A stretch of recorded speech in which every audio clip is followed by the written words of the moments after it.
keep them, even though you technically, I guess, never own them. I don't know. That's the argument. Either way, it's And kind of bullshit because now you can't even like everything is temporary.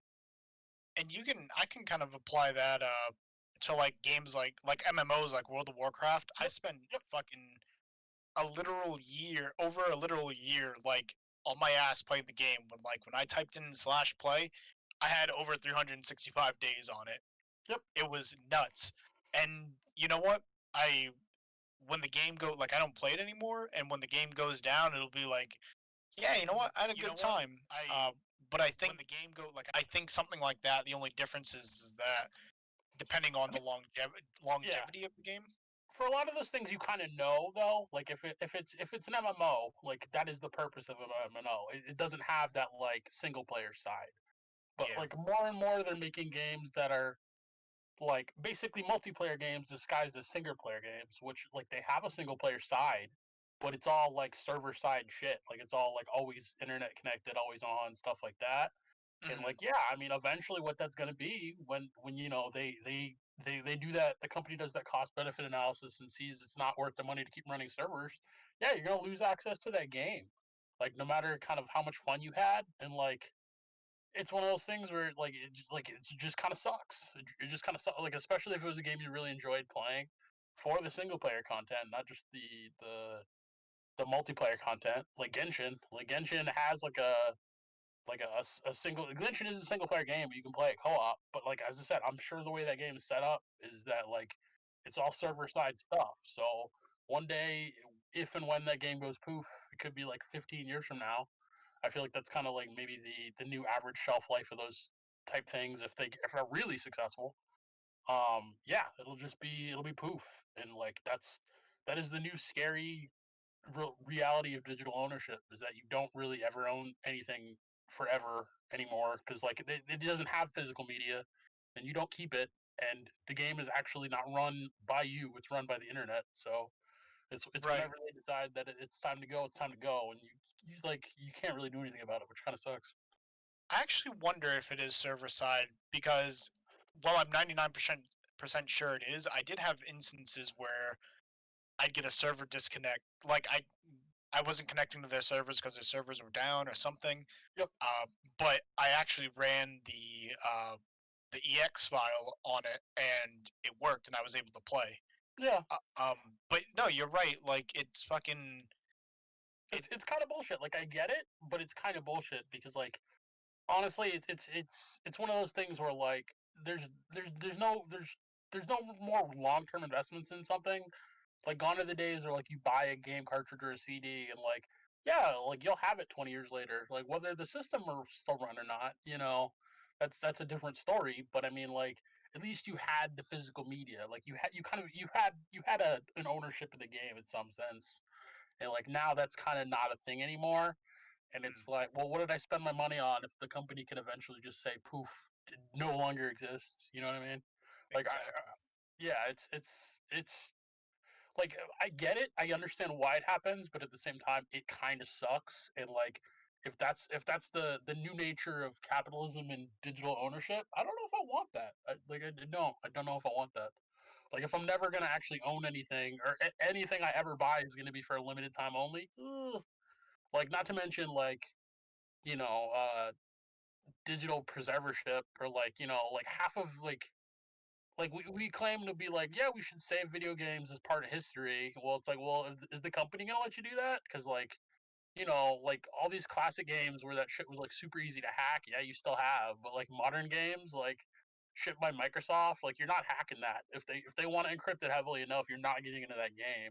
And it's like, well, I guess like if they never put out a public version, that shit's just gonna be lost to history. And I mean, Yeah, it just kind of sucks. Like that's like some shit will just be lost to time, and it's not because we can't save it. It's because companies don't have no incentive to save it because it doesn't do anything for them. right. I mean, even They, look at they, yeah, games you know uh like previous generation titles that let's here's like Scott Pilgrim, like using that as kind of an example. yeah. Shit like Marvel vs. Capcom 2. Still can't buy it on any modern system. Like the last modern system you could buy it on was I think 360. which was 10, 15 years ago. But like, and hopefully we're gonna get it back in a couple years. Like they've been talking about it, but like, yeah, just like weird shit like that where licenses kind of just fall through the cracks, and like the game is just gone. Like you can't officially get it anywhere, and And yeah, of course, eventually like like the legality of things, like this is like, yeah, sure, you can emulate it, but like, well, I mean, yeah, but like even emulation is like in this weird gray area of legality. Like yeah, technically, it's a lot. You're allowed to emulate, but like officially, I think the rule is you're only allowed to like, emulate games you own, which like low key, like 90% of games that are emulated aren't games that are actually physically owned. right, But it's one of those things where like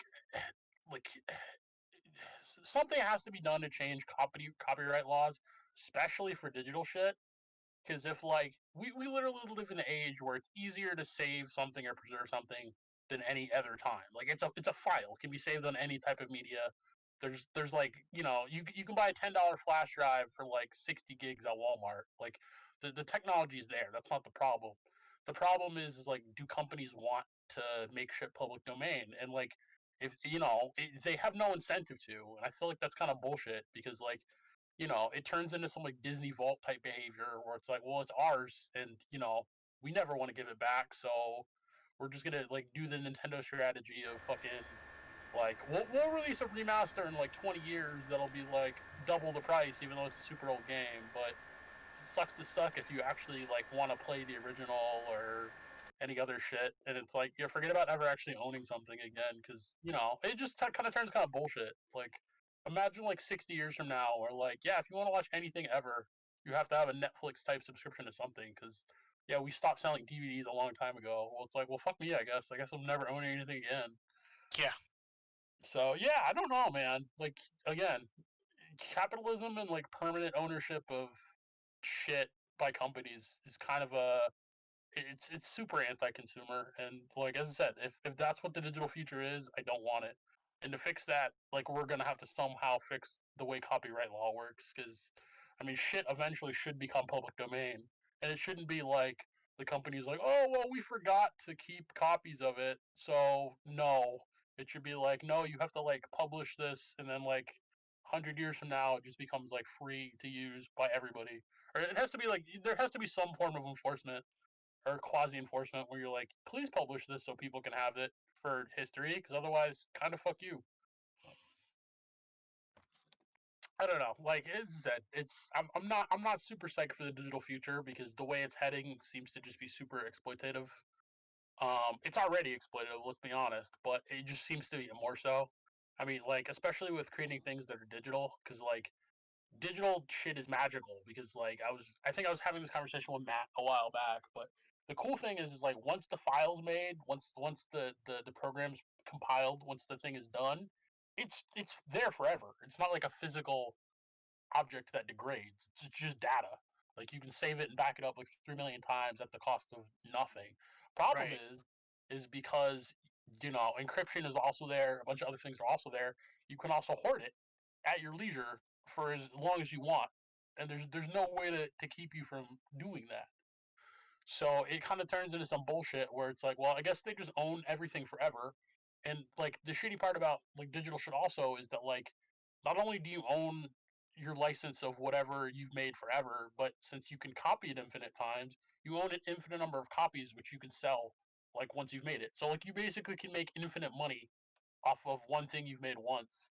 And it's like, well, like why isn't there a tax for digital things? It's like, well, because they only existed like the technology is only 20 years old, and our government's terrible at actually making laws that keep up with technology. But like, yeah, no, like as I said, the cyberpunk future in which we own nothing and companies own everything is going to be very real, and like definitely not super psyched about it. Definitely think we should do something about it because yeah, that's just gonna suck to suck, and until our country smartens up and actually like, oh no, that's actually gonna be bad for everyone. It's gonna be a bad time. gonna have a bad time. Gonna have a bad they hot dogged when they should have hamburger or something like that. Yeah, Pizza when you should have French fried. You should pizza when you should have French fries. Yeah, exactly. Shaked when you should have malted. Yup, yup. Yep. Government definitely Yeah, they Chinese food when they should have stir fried. I don't know. I'm terrible at these analogies, guys. I only got that one I can steal from South Park. But the point is like yeah, it's Baked when you very baked when you should have fried. yeah. You bake when you should have fried exactly. You did the classic. You put the frozen turkey in the deep fryer and you burn your house down because You you didn't drank watch the the dumb YouTube fuck video juice. telling you how not to put the like all you had to do was not put the frozen turkey in the fryer, but you did it anyway. And Oh, now, okay. So I gotta say something real yep, quick. Like as yep. far as like frozen turkey and fryer. Oh God, I had a boss who best guy in the world, but he was a bit of a meatball, yeah, and he uh he would do, I guess, like a Super Bowl thing every year, yeah. like cookout at work, and he fucking, I don't know if he was running late or something, but he's like, oh yeah, I'll cook, I'll get the hot dogs, and got the steamer out and everything. We all go to eat a fucking hot dog. Well, the fucking guy, he took frozen hot dogs and just threw them right into the steamer instead of like letting them de-thaw or anything. Jeez, what an Yeah. insane person. Oh, fucking. Yeah, like it's But yeah, were they like it's delicious though? Yeah, it if you was don't like actually eating learn a how the plays down, it's hot like these dog people don't flavored understand what popsicle. it's yeah. Well, like the whole turkey thing is that like when you fry turkey, you're putting a shit ton of oil in that, and oil is less dense than water. So as soon as that fucking steam expands, yeah, you just made a fireball. Congratulations. Mm. So yeah, it's like one of those things where just like don't put frozen things in the hot things unless you want expanding fire and heat everywhere. But most people didn't actually learn anything in middle school science, so You know who there's didn't that too. learn things in middle school science? Who? August. I thought you were gonna say Albert Einstein. Like I'm like, yep, No, I was gonna probably true. say Pitbull, because Pitbull. he made that Well, stupid I mean, song. he's Mr. Worldwide now, so I mean, clearly, Wait, he learned something. he changed his name? But Pitbull? Yeah. No, no, it's his nickname. It's like Is how it rappers Pitbull? have like 50 million nicknames. Oh, got you. Yep. But AKA. yeah, man, Mr. Worldwide. Dude, honestly, like low key, Pitbull songs are like the dumbest thing ever. But I'll Super be catchy. damned if they're not hella catchy. Oh my Yeah. god. Yeah, they're super catchy. Like even like you just like put one on, like you entirely forgot about it. Like your brain removed it from your brain, and then you listen to it again for the first time, and you're like, oh shit, I remember why this shit was dope. Shit's catchy as hell. Yep. But yeah, so I mean, we should like eventually come up with a name for this podcast, but like We're on gonna. the Oh yeah. on the scale of podcasts that should also be created. Like maybe I'll just create like the Doomer cast, where I just talk about how we're fucked in like 50 different ways. Like 90% because of capitalism, but let's be honest, it's really just because people are stupid. And that'll be the second podcast That'll be in the the. series of podcasts. Well, that'll be like a segment. People are stupid. Yeah, that'll be oh yeah, it's like this week on how humanity's fucked. I like that. The Like the, the, the Doom Scroll podcast. I liked like when Stephen Colbert used to do why China's winning the war or something like Was that. that on his like actual Colbert show? Yeah, It's been yeah, so long, I barely remember it. yeah. Damn, That used to be on his thing. It was like why that was a China's magical time. winning Like the like war. Jon Stewart was still doing the Daily Show. God, Man, if we could go back there and just warn people about how much stupider this planet would get in like the next 5 to 10 years. it's like, guys, listen to this man. Like, just go back into the yeah, but go Yeah. back in time. Do you know who's gonna be president in our time? Like you guys don't you guys have it lucky. You guys don't know how bad it'll get. You But just like you go to like the WWE when Trump was on there and be like, yep, introducing the president of the United States in 2020. yep. Oops, spoilers. You gotta fucking Men in Black fucking flashy thing though. Or actually no, shout it from the rooftop so it maybe doesn't happen because goddamn, like, yep, we are that stupid. But yeah. So uh, what was I gonna do? Okay, so segueing into the next set of bullshit topics that I googled 5 minutes before we came on here. Oh my god. Well, I mean, if this is gonna be a podcast, we have to have like some type of, I had no idea we were doing a podcast tonight. Oh, impromptu podcast. Here we go. Well, I'm actually. Well, so this could be the meme where like it's not a real podcast till it's a real podcast. So we'll all just make up like fake names.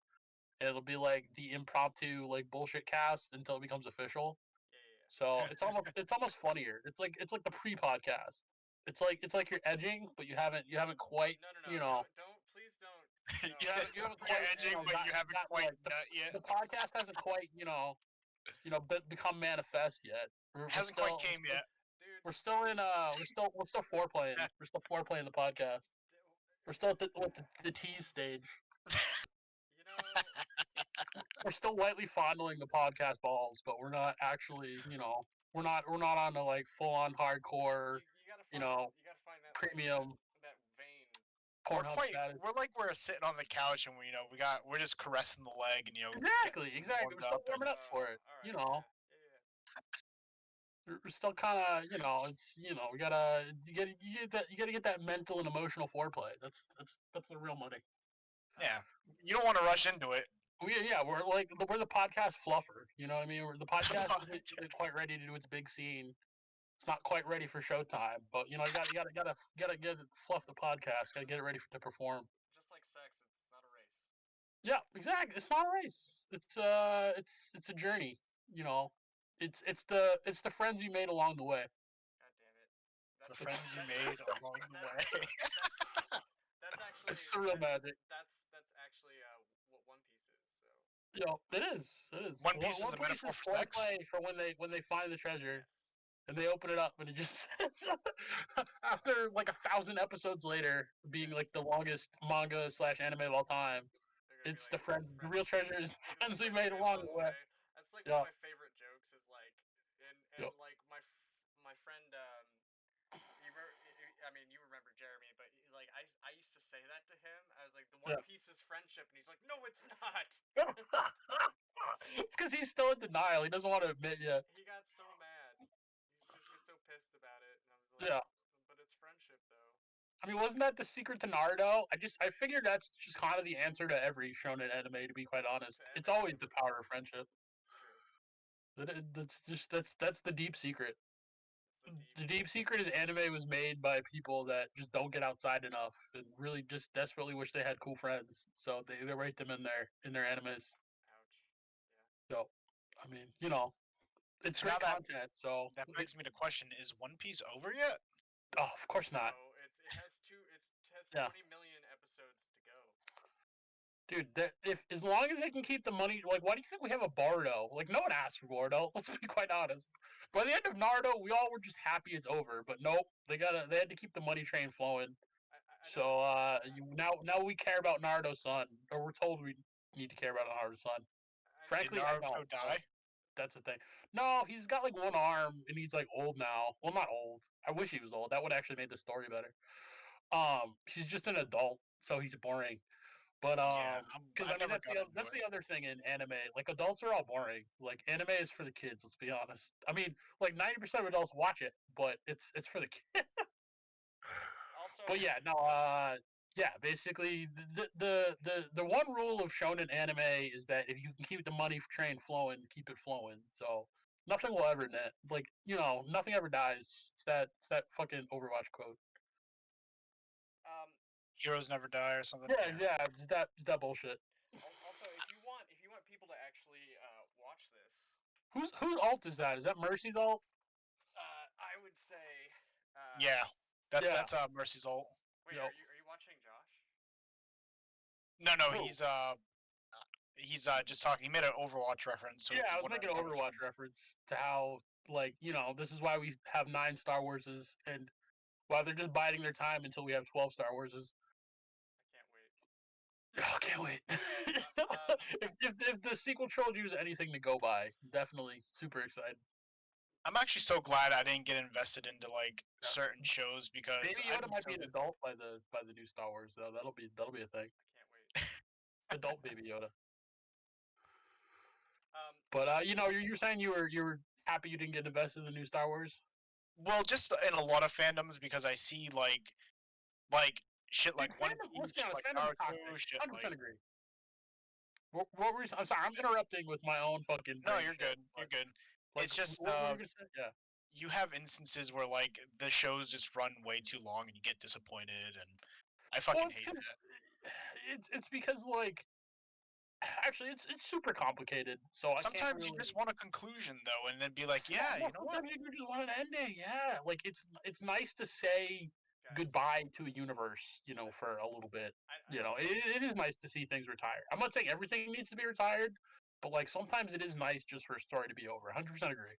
guys, I don't mean to interrupt your train of thought, but if you do want people to watch this, Yeah. it would actually be helpful if you both pulled up the stream.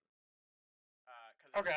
it'll Oh add, yeah, just to get some viewers and yeah. No, I'll stop by the. I'll at least Yeah. pull up the Twitch. Yeah. Oh, so I didn't know you were streaming. yeah, I've been streaming for a little bit. It's too easy. You But guys well, so like the last time we all had like a big talk, like did you do something with that? Because like we could have made that into a podcast episode. I mean, we talked for about an hour. no, I don't remember if it was me, you, and Josh, but we definitely had like enough content for like at least an hour's worth of podcast. Were we playing video games? I want to say we were, yeah, but I can't remember if it was just me and Matt or us three. I know last time us three were together, we talked a shit ton. Yeah, that's what I'm saying. Like he did like a couple mini episodes on his YouTube, which is dope.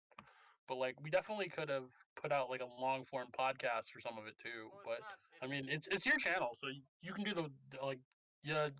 I mean, you choose the format, obviously. I don't honestly. I don't care. Is like, as long as Yeah. we're putting out something. I don't. It doesn't matter what it is. It doesn't have to be like. I don't mind putting like a podcast on here and Yeah. you know Well, I said this might be the pre-podcast, so like do it like break it up however you want it. the But precast.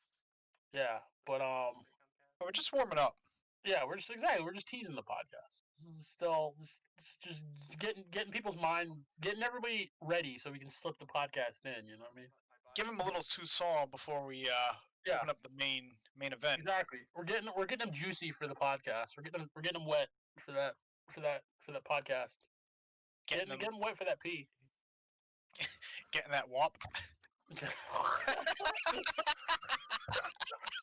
Oh yeah, getting that wop. Exactly. Exactly. No, this is not. This is. Yo. I've retired. There's from some bros in this house, bro. Before the podcast even began, I retired. You don't even need to censor that. That's how you go out on top. Oh, certified freak, 7 days a week. Oh no, she. Wicked awesome podcast. Dude, that song is like. Like that Paul game. What? It's so cringy. It's so over the top and great. I know, bro. Like, man. She's trying So like, it's hilarious because I'm like, I saw this really great like TikTok video that basically had like the greatest kind of summary of like the whole like I'm not gonna so I don't want to call it fake wokeness because I think that's a little unfair, but like it's basically like Cardi B and like yeah, like female sexual empowerment, obviously do whatever you want with your body, yada yada yada, but it's just like and like it's cool that like I guess the what Cardi B and Megan Thee Stallion was saying is like, yeah, we're so excited, like like women are being like taking back their own sexuality, and I'm like, yes, but I mean like essentially it's also like that double-edged sword of like all that song's encouraging you to do is like go out and shake that thing, and like what have guys wanted since forever? You going out and shaking that thing. So it's just like me, low key, dudes are still getting pretty much what they already want anyway. So I'm like, are you really winning? Like I don't know. It's one of those like I get it, it's cool, but I mean like we're acting like no one's acting like it's revolutionary. That's not fair. But I mean like it's definitely like not ignoring a long history, but like there's like Lil Kim, there's like Missy Elliott, like there's been like freaky songs out there before, and I'm just like, yeah, man, I don't know, like this ain't it, Chief. I mean, it's a catchy ass song, and I love it, but I'm like, it's not like it's not revolutionary by any means. This is my complaint. But it does sound pretty dope, and the memes are fire. The memes are grade A. So at least for the memes, let's keep that going. Yep. Their macaroni in a pot? Yeah. Yep. The macaroni in a pot joke is grade A. I mean, who doesn't love macaroni, right? It's Dude, I love macaroni. real talk, real talk. But yeah, Okay, like macaroni. I've stirred macaroni that's wetter than this. yeah.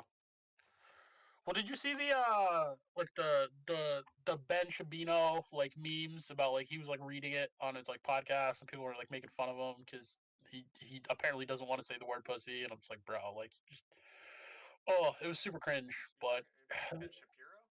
yeah I call him Ben Shambino because it's funnier. Can be no- But yeah, no, it was really funny because just oh man, sparked so many memes. This song has definitely been like the mimetic element of like did the song come out in 2020? I want like this year's been so long I actually don't remember what was 2019 and what was 2020. It came out 2020, yeah. Yeah, exactly. I can't even remember anymore. This year was like twice the normal length of a normal year. So yeah, like it was really funny. Like I was on my Spotify, or I got my like Spotify Rewind, and it was like telling me like what my top song was this year, and it was like "Life Is Good" by Drake and Future, because I'm a basic bitch. I know it. I admit it. That's just facts. But it was like, was life really good, or was I just listening to the song in a desperate attempt to feel?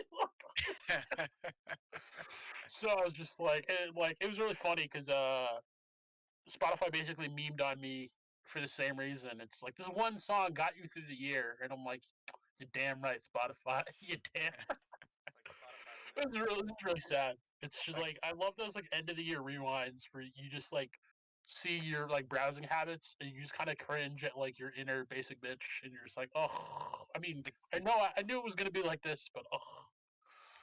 Spotify's just like, hang on just a little longer, man. 2020's almost over. Basically, it was trying to give me that pat on the back. It was just trying to be like, yep, keep fighting, soldier. You only got a couple more weeks. But yeah, no, that shit was really funny, and it was like it was super dumb because like it tried to like quiz you on like oh what was your most listened to podcast and what was like your most listened to like genre and stuff like that, but like it basically like tried to make you feel better by like putting all like the answers in like the top left corner for me. So it's just like even I wasn't sure, I just kept clicking on like the top left corner option and it was right. But it was like, oh, they just wanted made it make me feel good about spending my money on Spotify. Thank you, Spotify. This is the kind of capitalism I can stand behind.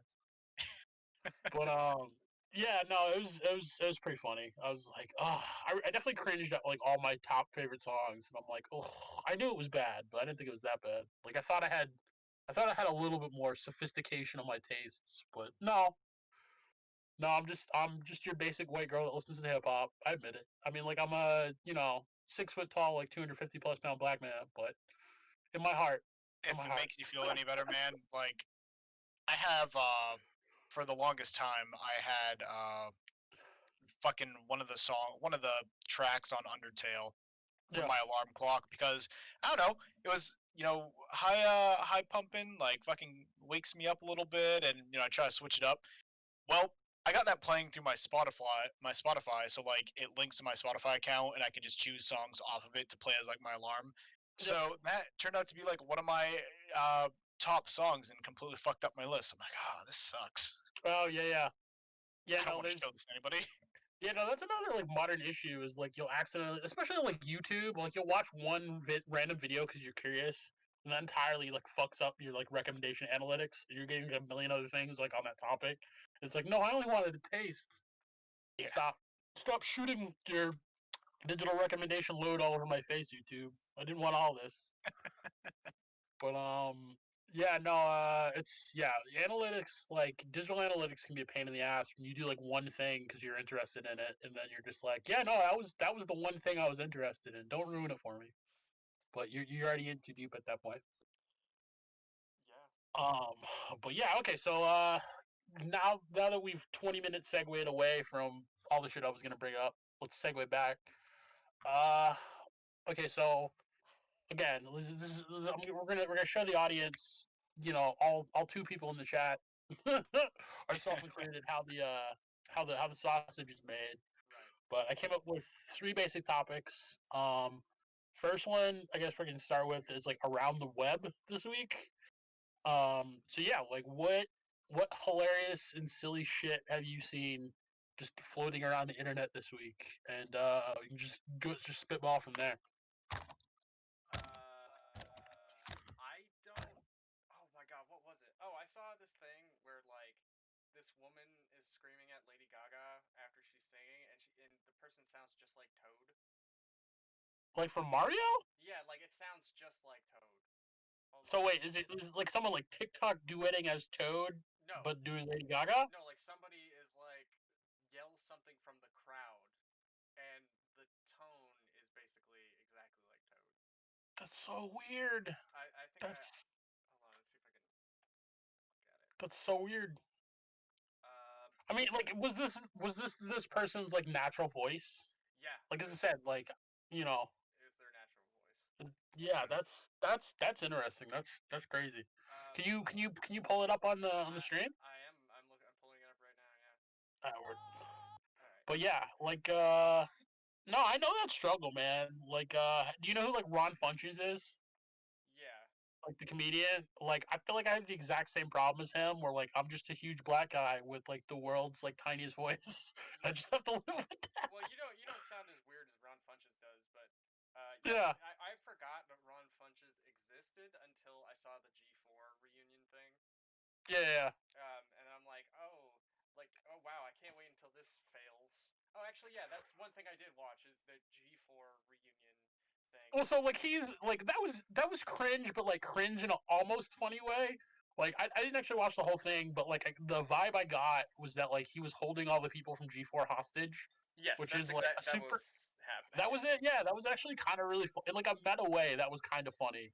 Like it. Like don't get me wrong. Like the actual like show was cringe. The actual like implementation was cringe. But like I could totally see like someone like writing the sketch for this like 1 hour special and being like, okay, so it's gonna be an obsessed fan of G4 from 10 years ago. He's gonna kidnap all the hosts, and I'm like, that's a great setup. Terrible payoff, but it's an amazing setup.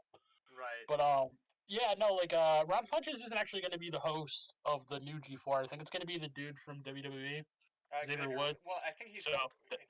yeah, that could be cool. I think he's going. G4 still going? No, they brought They're it back. restarting it. They're rebooting it. Oh, holy shit! Yeah. Sorry, I'm trying so to in bring the it back. dark on like everything. We are in the age where everything that existed like when we were kids, or like 10 years until we were kids, is being brought back up. Don't get me wrong, the same problems still exist, so it'll probably be killed off in another 5-10 years for lack of making money, because they haven't really fixed the money making model of any of those shows. Well, the But problem. it is kind of cool to see some of that shit become rebooted for at least like another like 3 to 4 years before it gets properly deep sixed. The problem is that G4, like without G4, we wouldn't have all these like really awesome YouTube gaming channels. And see, that's the thing. Like, what void does it fill? Yeah, no, and that's what I'm saying, because that void is now taken up by the YouTube gaming channels, which are a lot easier to make and cost a lot less of a production budget. So, because it's just a dude sitting in front of a computer with a webcam versus like an actual studio with like skits and writers and lighting, and it's like broadcast on an actual channel. So yeah, I don't know what the business model is here, but it is awesome to see like that stuff brought back. Right. It's basically like someone like wheels your grandfather in from like Thanksgiving. You only see him once a year, and you're just like, oh hi, granddad. Oh no, It's no. nice to see your granddad again, but eventually you just want him to go back home.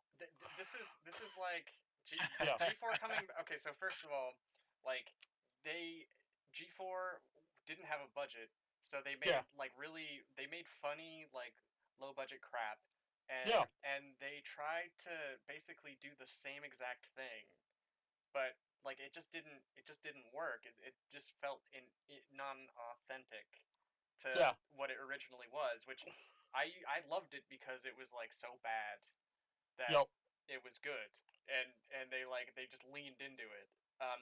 Also, we should probably watch this Lady Gaga thing before. No, I'm just again being ADD brain and segueing, but yeah, let's check out the Lady Gaga thing. All right. Yeah, sure. I'm gonna play it on stream, so I don't know if you guys both have stream up. Yeah, no, I'm watching. Yeah, I got the stream up. Oh, let me put the sound on. Okay. Oh, let me turn my Discord off just so it's not double echoey. You probably didn't hear it. No. Don't you play that shit.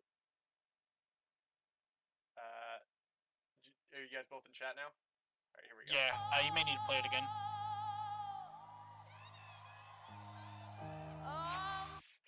Did you hear Toad?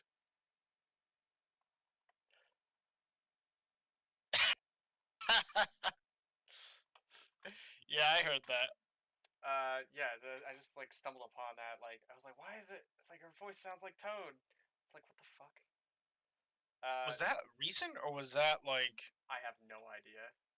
Cause I don't know where I saw it online, but like there was some, I don't know. It was just fucking people posting like random fucking webms and shit, and there was some concert that was going on, and some fucking person in the audience threw a bottle at the singer, and like the singer, I don't know who it was. It looked kind of like Billie Eilish or something, but they kind of did like a hair sweep, turned around and picked up a ball and just like fucking chucked it right back at him. But I didn't even know if there you go, concerts and shit were still going on. Yeah. Oh yeah, there are many places. I know it's like I've seen a bunch of like people like DJing and like empty fucking theaters on Twitch, but yeah, I didn't think real concerts were going on either.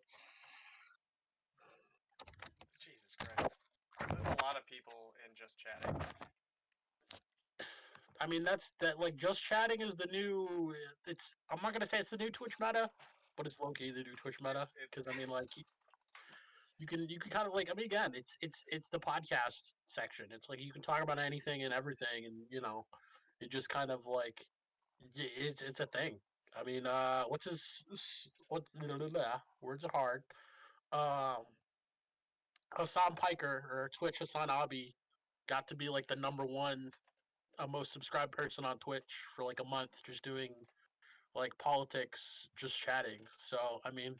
Yeah, just chatting is blowing up. It's basically like it's the Twitch podcast section, for lack of a better word. Right. Yeah, like people are playing like I saw Big Bang Theory in there. Yeah. But yeah, also a little trick if you guys ever do stream Twitch or like you can on Chrome at least you can right click and then you can click mute channel. Because for a while I was getting double feedback when I was streaming. Yep. Oh yeah, no, that is a thing. Yeah, no, I forget that. I always forget there's an option, but yeah, you can mute individual tabs on Chrome now. Yeah, or by website, I think. I don't know if you can do it by tab, but you can do it by website. But yeah, no, that's cool. I'll have to do that. What else? So yeah, what else is going on in the news? Josh, you have anything? I want to touch back a little bit on like reboots and shit. What do you guys think of? Like, okay, so we seem to be like in an era where everything's getting rebooted. Yeah, 100% agree. Yep. You know, look at all the Disney films we got. Well, friggin' Mulan. We got like Beauty and the Beast. Yep. Like, what do you guys think about that? Because I mean, on one hand, it's kind of nice because you can show like I got a niece. If it's a good reboot, I'm happy. But that's not the only problem. Are we just running out of content, like for people to think of? It's the age-old problem of the Hollywood and creative directors and all that stuff being naturally risk-averse. And now we live in an age where there's a longer because it's easier than ever to save pop culture. You know, going back to just everything can be saved in ones and zeros now, and like content will now be around forever as long as you know it's public domain, which it's not most of the time, which is a problem. But I guess the idea is that like now that pop culture is culture, I guess the big merge of like pop culture and culture in my mind happened like within the past kind of like maybe 15 20 years, but now anything that's like pop culture is mainstream, like nerd culture like became pop culture and that became mainstream. But the problem with that is that like being naturally risk averse, most of the people in positions to like start new shows, create new shows, are going to be like, well, do we start? It's kind of the marketing dilemma. It's like, do we start with a name brand that's already known and just try to pimp it that way? Like, it'll be easier to kind of sell because we know people already know about it, or do we try to build up a property from zero? And a lot of companies don't generally want to take that risk. So it creates kind of like a negative feedback loop of reboot culture, which again has its own problems. But it's frustrating because like you want new things to enter the scene, but of course like reboot culture pushes it out somewhat. Not to mention the problem with reboot culture is that there's just a lot of bad reboots out there, or even if it's a good reboot. This is kind of segueing back into kind of something I wanted to say earlier. If the business model isn't there, or the business model's changed, that doesn't mean it's going to be around. I was just reading earlier this week that the new DuckTales reboot got canceled. The new DuckTales reboot was fire. It was super well written. Well, yeah, paid homage to the original. It was super entertaining. Had a bunch of like modern comedians and like really good casting. Honestly, I would say it's probably one of the best like quote unquote reboots in the past like 10, 15 years for TV shows. It only got 3 seasons. Like, so why did it only get 3 seasons? Well, probably because the TV landscape is changing. Like again, there's still like cord cutting. There's still subscription models. Even the new issue with Netflix is you're seeing a lot of shows don't make it past 3 or 4 seasons on Netflix. Like Netflix has really decided to rein in the length of shows, which super sucks because I think unfortunately, as we move towards a streaming TV future, where I guess broadcast TV becomes less and less, you're not gonna see many shows make it to beyond like 5 to 10 seasons. I mean, like I guess that's 10 seasons is a little like that's the peak. Like very like I think only like 100 shows ever made it to 10 seasons. Yeah, I think like good shows typically make it to like maybe 6 to 8. Yeah, but like that's what I'm saying, on broadcast TV. Yeah, on broadcast. I think with the new streaming model, you're gonna start seeing a lot of good shows, even shows people like would call good, be ended at like 4 to 5, maybe 6 seasons. You probably like 4, and I think it's because like Netflix has decided. I'm not saying this is true or not. Like I think this is actually kind of a. It's one of those like decisions that I think is they made that's going to be that I think they think is smart in the short term. It's going to be foolish in the long term because what kind of content do people like to binge? People like to binge content that has a ton of seasons. Like I'd say your most binge shows are probably your shows with your most episodes because people like The Office, X-Files. Like people like super long shows, but now with Netflix deciding that investing in super long shows isn't getting that to them, they don't think it's worth it. You're going to see more shows end after 3 seasons, and that's going to put a whole kind of downturn on the streaming market, and that people are going to want to go back to characters and content they know, and they're going to quickly run out of that content to watch. And I'm super frustrated because I'm one of those people that like most of my favorite shows got high seasons counts because eventually like you're not just falling in love with the show, you're falling in love with seeing those characters. Right. And now more and more shows are getting ended earlier because of I don't know what the exact economics are. I don't know what Netflix's exact decision making process is. I'm saying that if you want to build like a long-term catalog for the future, people want shows with seasons. They don't want shows that just exist. And 4 seasons just like 4 or 5, even maybe 6 seasons isn't enough. I feel like, I don't know if it,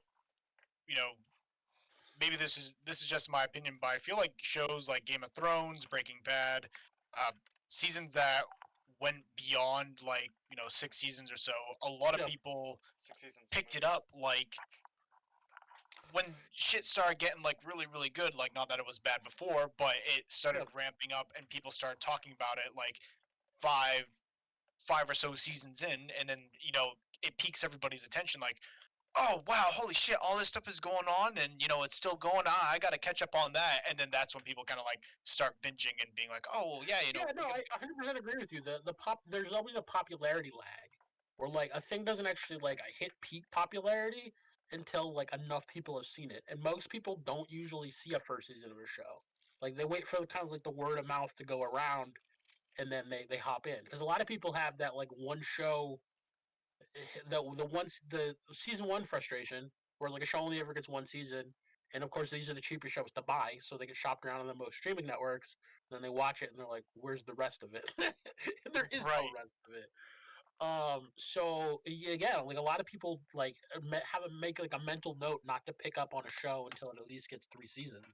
And if Netflix is ending shows at 3 seasons, then a lot of people are just going to be like, they're going to start being like the new, like, well, I want more than just 3 seasons. They're going to start to be like, I want more longer shows.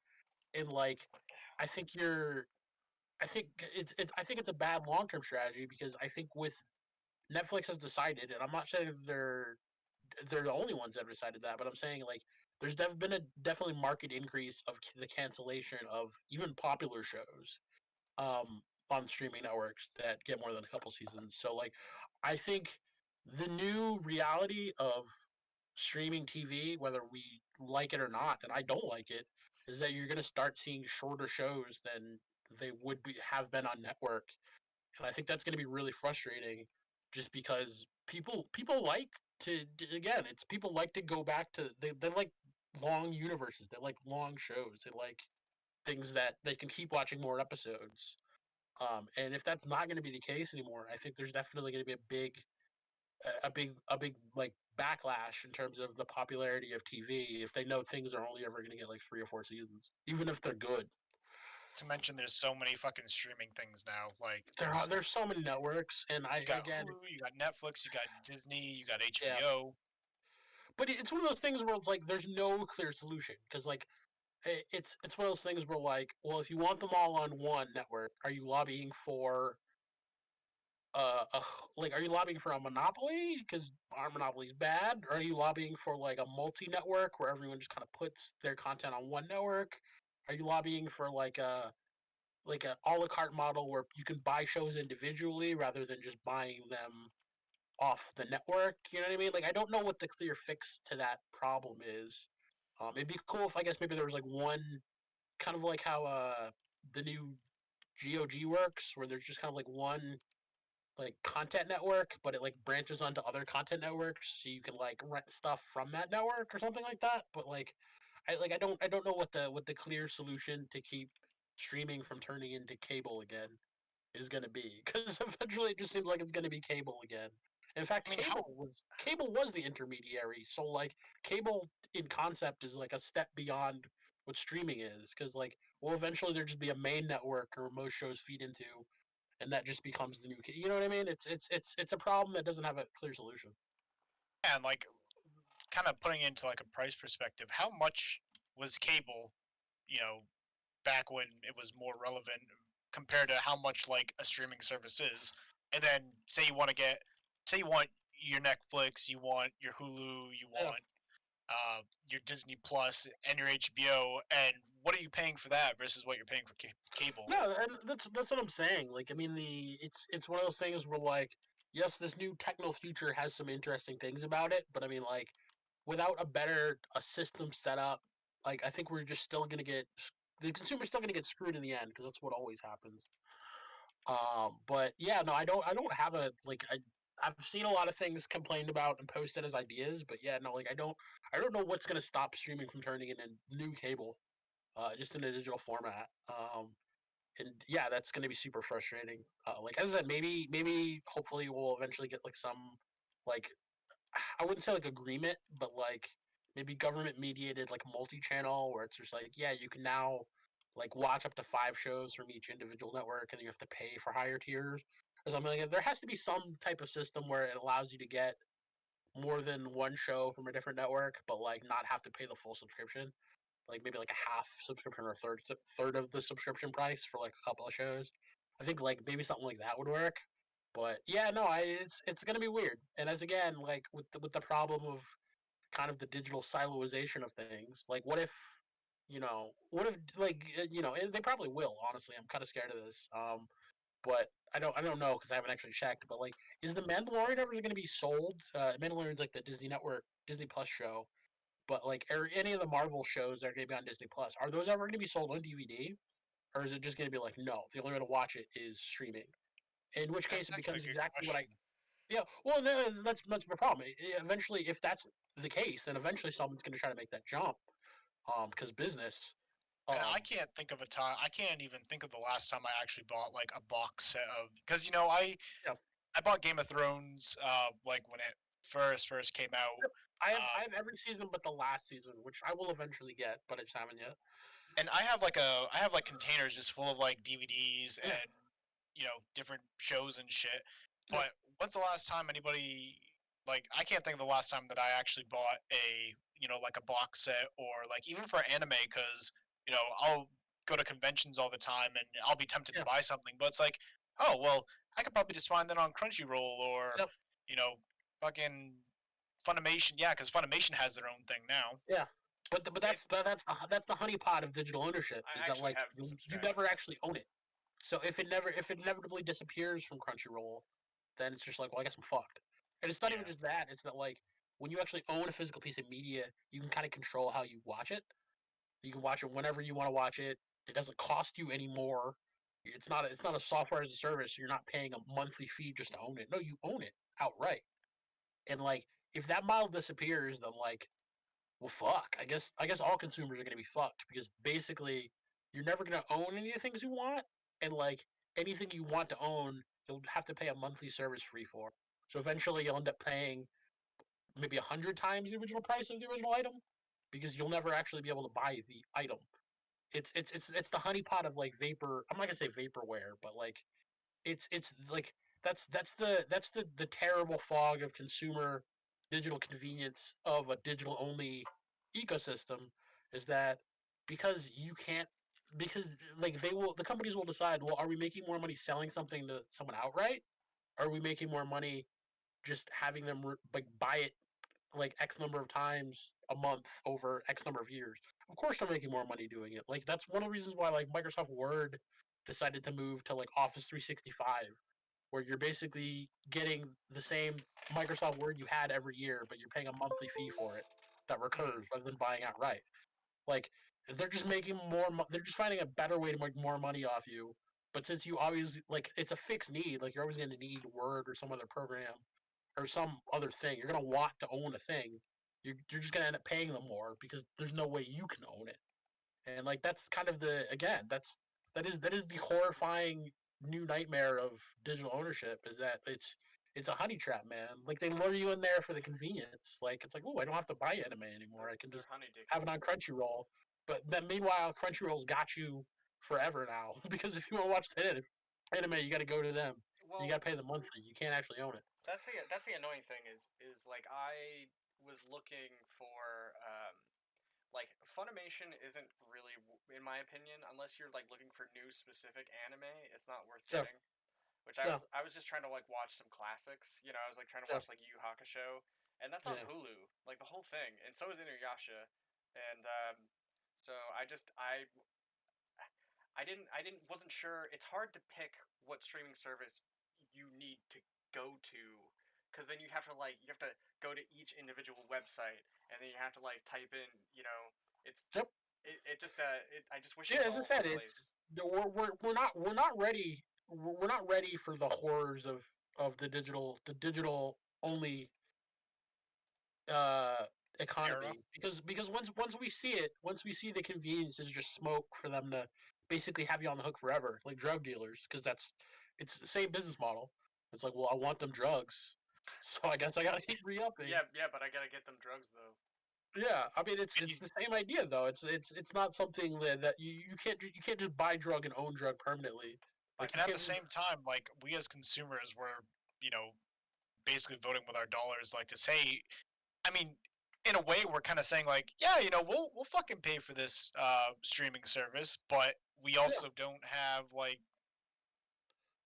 when people are getting like pulled one way or another, it's like, well, I want to go to watch The Office. Oh, but that's on Netflix. Oh, well, they just took it off Netflix, and there's. But I mean, like you see my point about how it leads to the fact that like you'll never. Not only will you never own something anymore, which is the end game here, but also now that because you can never actually own something anymore, you always have to pay these companies. Like these companies have made themselves like a fixed cost in your life because you can't just buy something and like, oh, I have it, I can use it whenever I want. No, you have to be like, pay me monthly X amount of dollars if you want access to thing. And it's like, well, fuck. I guess they got me because I need access to thing. It's like, like capitalism has found the new way to get you in the booty, and it's a as a service model. But it's not a good booty. It's not. It's not like you think it's convenient, but then you see that you've paid the cost of the one thing you wanted 100 times over, and you're like, damn, they got me. Going in dry booty. It is. Well, no, but like, see, it's not going in dry. They lube you up with the convenience, but they're still getting you in the end. They don't use the good stuff that fucking doesn't dry out though. Yeah, exactly. Well, see, that's what I'm saying. It does dry out because then you've realized you bought the same thing. Like I've bought The Office, like the whole show, several times, hopefully like 100 times over. When I could have just bought the box set once and been done with it. But they don't sell box sets anymore because we live in the 21st century.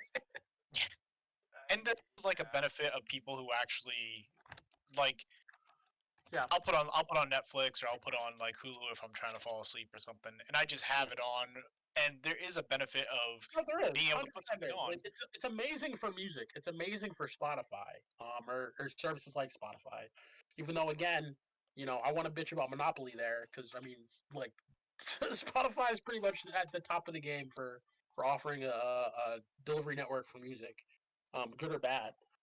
And I'm just gonna say this: Spotify, like, yeah, obviously not advertising, like not paid advertisement or anything, but fuck, like I wish I had subscribed to that way before I actually did because it's just so fucking useful. It's an amazing service, and that's what I'm saying. But like, once they, again, like we, so like again, everything is an experiment. Everything is a test. Everything is you take an idea and you try to apply it in real time and hope it works. Like, so the same thing as economics, and so the same thing as government, and so the same thing as everything else. But the problem is, like, society hasn't solved the monopoly problem because eventually, if someone offers a service good enough, no one's gonna want to compete with that because convenience. It's like, well, this is the best it could reasonably get. Or yes, like you could add a better feature here or there, but no one's gonna build up the whole infrastructure of a Spotify just to add one more button to Spotify that makes it better. You see what I'm saying? Like it's not. It's like you've built the world's. The mousetrap doesn't even make sense because it's not a mousetrap analogy. Like you can make a mousetrap easily. You can't make a giant content delivery network like Spotify easily. But eventually, like the technology gets to a point where, like, well, there's not really a logical improvement to the technology. So should we just allow a company to have a monopoly? I mean, old school wisdom says no. New school wisdom says maybe, but I mean, there has to be some caveats to that. Like, there has to be some way to like keep them from being like, well, if we are a monopoly, like, what makes it so they don't abuse the monopoly? You know what I mean? Like, should there be like a tax? Would be like, if you're a monopoly, you have to be taxed because you're the best in the game. Congratulations. Yeah, you won the prize of being the best in the game. Now you got to pay for it. Like, there has to be some way to like either rein them in or at least be like, this is what you can do, Monopoly. This is what you can do, Monopoly. Don't be anti-competitive because that's bad. Like, there has to be some way to be like to make sure basically someone who's placed almost at the top or at the top of their industry doesn't abuse their power as being at the top of the industry. I don't think anyone's figured that out, or no, certainly no one in this country. I don't know. Maybe other countries have because we're a country that's terrible at actually ignoring other countries that do things well that we totally could do well, but we don't want to because we like, you know, screwing the people that are consuming our stuff. But yeah, I don't know what the problem. I don't know what the solution to that is. Like, unless there's like a component of like public ownership or something that like guarantees that, like, you know, the public has a say in whether or not they're getting effed over. I don't know what the solution to that is. But yeah, Spotify's amazing. I fucking love Spotify. Oh my god, it's again. I don't want to go back to the pre non having Spotify days, but again, with that caveat of, you know, the digital landscape is that, like, well, now they got me forever. Like, I don't want to go back to not having that service. Yeah. Yeah, I guess I could buy songs a la carte, which I still do sometimes. Don't get me wrong. Like I'll buy like if I like a CD enough and I see it in like Bull Moose or something like that. Yeah, sure, I'll still buy it. Like that's fun. But I mean, like you notice how most computers don't even come with CD drives anymore. You know what I mean?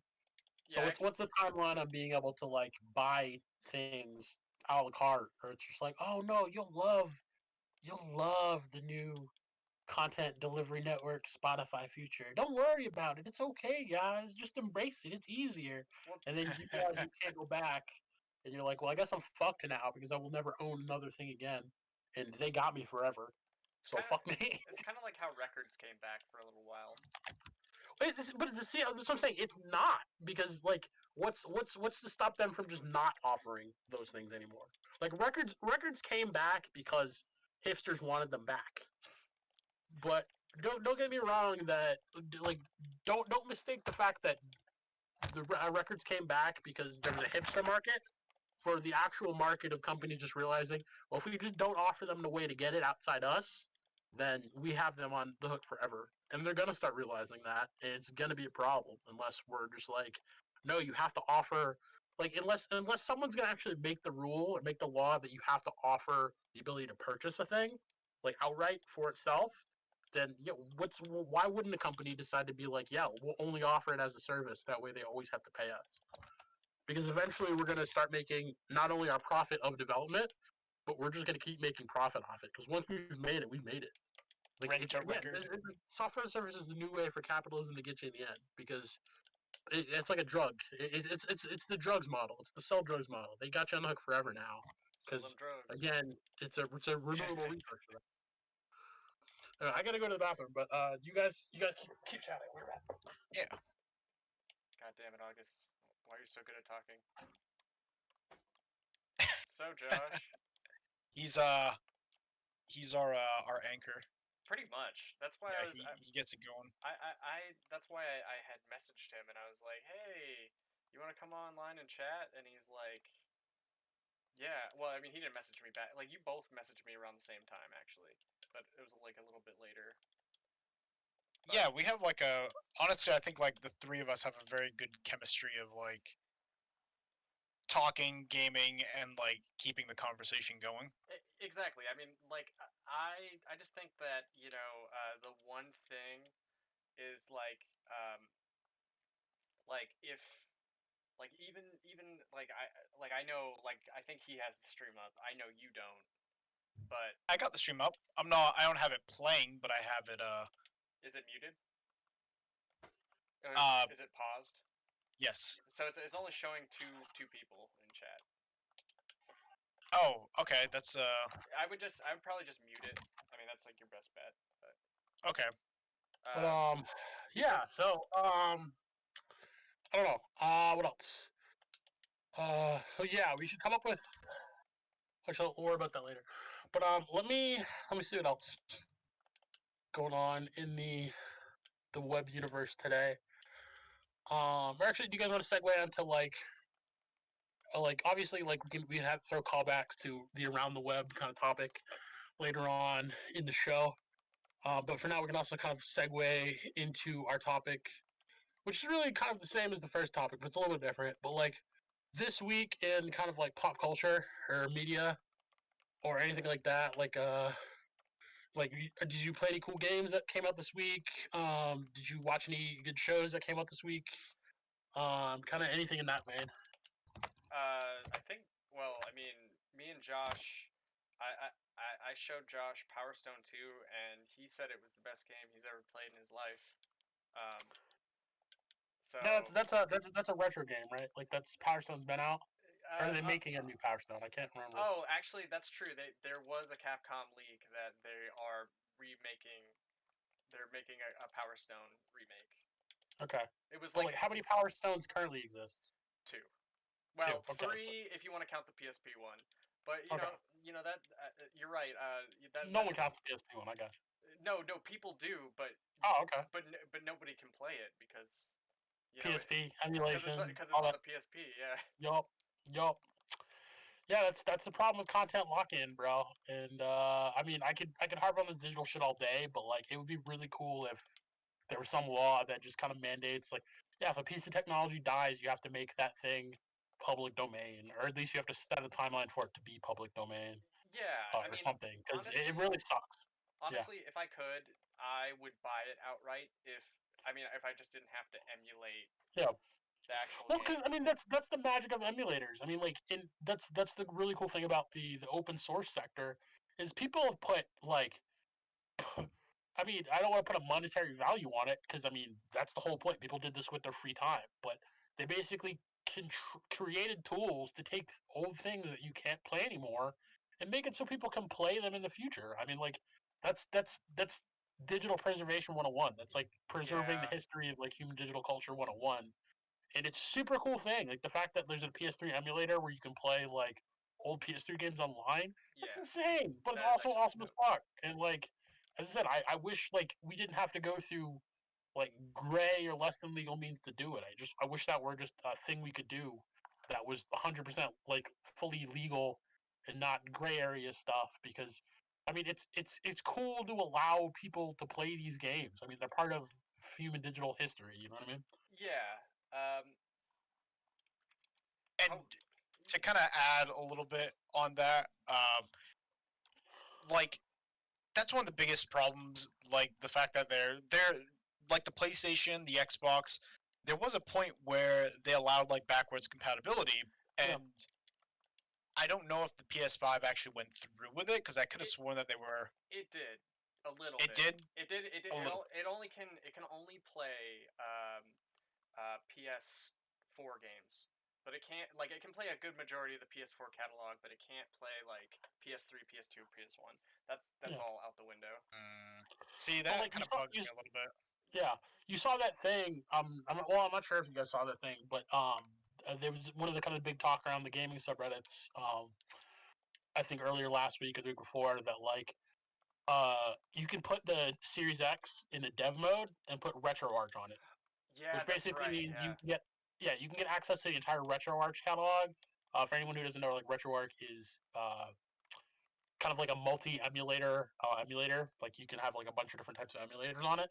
But I mean, essentially, like it allows it so you can play anything from like GameCubes to like PlayStation like 2 or 3 games on the Series X. It's literally the coolest thing ever for digital preservation. Like you basically have a console. It's not only a modern console you can play like modern shit on, but you can play like any game that you've like loved in history that has a functioning emulator on it for the most part. Well, Like, yeah, it doesn't have like PS3 yet, or okay, yeah, and it just got a PS2 emulator like a little while ago, and that's still like a very early version of it. So yep, pretty much anything after like I would say the Wii, you would probably be better. Like even the Wii to GameCube, you would be better off playing it on a standalone emulator than you would playing it on RetroArch because they use older versions of those emulators. I mean, still that's cool as fuck, right? It's still very cool. Yeah. Yeah, like I was half debating like, ooh, like I like don't get me wrong, like okay, so if I were to buy a modern console, I would buy a PS5 just because I mean I hate to say it, but PS5 has the single player exclusives. They just got the exclusives. I mean that's, you want to go to where the content you want to play is, they got that content. But I'm like, you have me half eyeing buying a Series X just because the idea of being able to play fucking Mario 64 and like old PS2 games I love all on one fucking system without having to just build the PC to do it and like hook it up to the TV. Like that's a fucking awesome idea. So Like yeah, that's sick as fuck. okay, so there's only a few caveats to that, and that Yeah. is that you're still working with a very early build of RetroArch. So Yep. like it's not going to be a one-to-one with like what you would get on a PC. Um it'll probably, it's like people have to work on that version by Yep. itself. But it's like it is really cool. It's just it's like for me, I would still play personally. I still prefer PC because it would I wouldn't have to tinker with things, and I could all the settings would just work, you know. Whereas like you probably couldn't play all the PS2 catalog or all the GameCube catalog. You could play some games, but compatibility would be like limited, and that's why like I was saying like standalone emulators are a little bit Yep. better. Probably still better, yeah. Yeah, But I mean, right now. Yeah, but I mean, I think that's a really cool idea of just having a plug-and-play emulation box that also doubles as a modern console. I think that's really cool. But yeah, like it kind of back on the theme of like digital preservation and like just that should be a priority when it's not. Um, like I don't know if you've like kind of seen kind of any of the kind of talks about like how modern games are getting harder and harder to crack. I mean, with good reason, because I mean, again, companies want to protect their interests to be like, no, like you're not just gonna not just gonna not buy our game when they come out. Like you have to pay for it in some manner.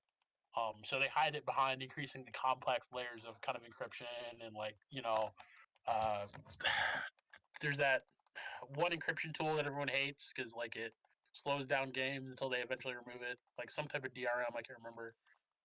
Help me out here, Matt. What's it called? It's that DRM they put on all these games Oh my god, until they take it off. I can't remember. I can't remember the exact name, but Yeah. Give me a game that it uses. They usually take it off, but the let me just Google video game DRM. So the PS4 has the ability to take off the DRM, so like people can capture it, but like the PS3 has that hard built into it, and so like to be able to capture PS3 games, you actually have to buy a special device that filters the signal. Oh, I didn't know that. Yeah. So it's because like when I bought my backwards compatible PS3, just only so I could play like PS2, PS1 games in and like some of the PS3 catalog in like HD. Is it Denuvo or Denvo? Yeah, it's Denuvo. It's Denuvo. Yeah, that's the one that people always bitch about. Yeah. Denuvo. Which is basically like I think the way it's coded in is I mean there's a bunch of issues with how it's coded in. Like I think kind of like sits in a really weird place on a computer.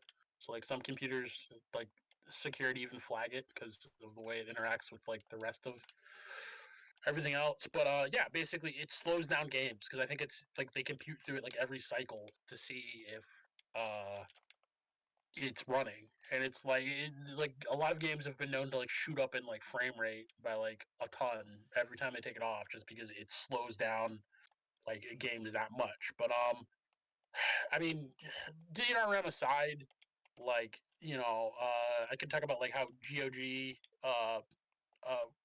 kind of is super anti DRM. Like they make most of the games you buy on there without DRM, which is super cool. Oh, GOG. That's kind of what I'm kind of GOG. Yeah. But that's kind of what I'm leaning towards. But like, the main idea that I'm trying to discuss here is basically that like it's getting harder and harder to crack games, and eventually, eventually like make it so you can build an emulator for them, or an emulator for the system, or an emulator for the game. And eventually, it will be impossible to do it, or functionally impossible to do it. And again, what I don't want that to lead to is kind of the digital future I'm saying, where like it never comes back in the public domain. It's never something that you can just have a cool ass emulator and play a game from a system that's not out anymore. Like I want there to be some type of formalized handshake between companies and digital preservers where it's just saying like like for 20 years like we won't touch that, but after 20 years a company will put out an old copy of the game and yeah, you can just emulate that game. It'd be really cool if that were a thing. Like, I'm not saying that'll ever be a thing, but like, imagine if like after 20 years, a company decided to like put out like an emulatable version of our console. So if they're gonna keep going in the console route, or at least an emulatable version of our game. You know what I mean? Like that would be amazing for like public digital, preservation, rather than just there being like the remaster engine where the only way you can buy it functionally or use it functionally is by getting the remaster. It's like, no, I don't want 50 million remasters. Like, maybe I want to play the original game with its original shitty graphics because, they do something for me in my nostalgia boner. Well, I mean, okay, so you know the Mr. Project? Yeah, I do. So the Mr. Project is basically all based around game preservation. Yep. And so people are making new technology, like you saw the what the hell is it? Not the Roblox, but the Polymega. The Polymega, which was gonna use oh my god, what's the term? What's the term for like the chip that they use? It was gonna use The FPGA. FPGA, yeah, and then Yep. they went back on that, but basically, that would have been the first like Sega Saturn FPGA because that doesn't exist, Yep. and but people are actually what you were saying about them bringing back technology. They're actually now able to build.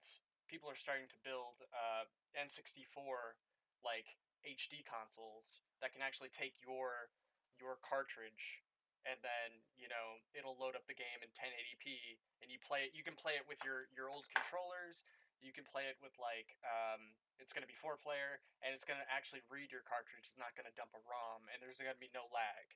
So So that's super cool, but I mean, what I'm saying is eventually that will stop, and that's kind of the problem I'm leading towards. And in which case that will end, like, because for two reasons. But the idea is not only will that eventually stop, because encryption on both the hardware and software side of consoles would just be too good. Like there just won't be okay. a way So way you're to saying functionally crack it. like once we get up to like the I PS5. probably Xbox One emulation. I can't remember. Like someone was discussing on the subreddit the other day, and they were basically saying that like yeah, like no one's cracked hypervisor, no one's probably gonna crack hyper. Like it's gonna eventually end up in a way where like there's no way to actually access shit. Well, I know it took them a really long time to actually like get PS3 and Xbox Yeah, 360 emulation working. And then Switch emulation is like a fucking joke. yeah. People are already emulating Switch games. I mean, but Nintendo's like 20 years behind in all technology, so it doesn't surprise me at all. Yeah, pretty much. But I mean, no, like the companies that really lead the charge, like Microsoft especially, because they're a effing computer company, will eventually figure out a way to just lock down that shit completely, and there won't be a way to access it. Well, There won't be a way to emulate it, and in that future, again, it turns into like without some type of like tacit or untacit or even formalized agreement between companies and digital preservers, it turns in a way into a universe where the companies own everything, and eventually, shit will just be lost to time because the company's not going to see money. They're not going to see a profit in just making preservation a thing. They're going to see a profit in maybe remastering things. well, But it's just like kind of the old adage of like, those old film movies that get like found in like mines, because I mean that's the best way to store the film. Like a lot of this shit's just gonna be like damaged or discarded or left wherever, and like a lot of those, like for the sake of preservation, a lot of those things are already gonna be just like, it's kind of like what we talked about in Nosgoth. Like they're just gonna disappear. There's gonna be no functional way to play it. There's actually a bunch of games like now that there aren't any functional ways to play. And that's going to be a real bummer because, again, like not only will it kind of be lost to history, but it'll be lost to the people that even experienced that history and want to experience it again but can't. So again, like I want to see, like it'd be really cool in this digital age to see some type of like new copyright where it's just like we we we we agree with the companies to like make a code commit after like 20 years, just that like the code exists somewhere. It doesn't necessarily have to be accessible. It'd be awesome, isn't but it after kind of like like 100 years when actual copyright is up, like it goes public domain, because eventually like that's kind of the big problem with modern copyright is that like the old adage was like basically 100 years. It's like 90. It's like life of author plus up to 99 years. I can't remember the exact thing, but like with digital media, like there's no reason for a company to save something unless they want to save something. And there's no way to enforce them saving anything. So a lot of stuff is just going to disappear through the cracks, unfortunately, not because it can't be saved, but because there's no will to save it. And eventually, even digital rights people or people that want to save it aren't going to be able to crack the encryption to save it. So, like, what I'd want to see is some type of law where stuff eventually has to become public domain, because you are like, when that stuff disappears through whatever crack or hole it falls through in time, you are losing part of history. Like, well, whether you want to. are you talking about like how like you heard about Final Fantasy 8 and how that had like its complete like all the original code like is gone? Not even just that. Like, there's a bunch of cases. I'm trying to remember what game I was thinking about the other day, but I went and Googled like, oh, Yeah, that was months ago. I don't remember. But no, there are a ton of games that like you just can't access anymore in any functional way. For money, yeah, for sure. But not even just for money. Like I guess maybe if you had the original console running it, you might be able to use it. I mean like pirating. There's a lot Yeah, of stuff. but I mean, there's a lot of like modern games again, like Nosgoth, that were digital or that fell through the cracks of just development and not being successful. Where it's like, yeah, there's no way to play this. Functionally, if I don't know what happened to the code, but I mean, because no one's doing anything with it, eventually it'll get deleted because of course it will. Or and then there will be like no way to like like that will be functionally gone. And that's what I'm saying. Like it would be really cool if like someone had like just I mean like shout out to like our data hoarders, but I mean like someone had just saved it somewhere, and it was just like we'll make a guarantee to upload it after 20 or so years, and that way you can emulate it or like use it and kind of like do your own thing with it. I mean it's one of those things that like society has a hard time to admit, but like it's the free stuff that builds society. It's the open source stuff that builds society. It's the open access stuff that allows creators to come in and make new things. Like that's kind of one of the reasons why like it's kind of open source tools like Unity or Unreal, like and game engines like that are so successful because like it's not isolated to like just whatever private company uses it.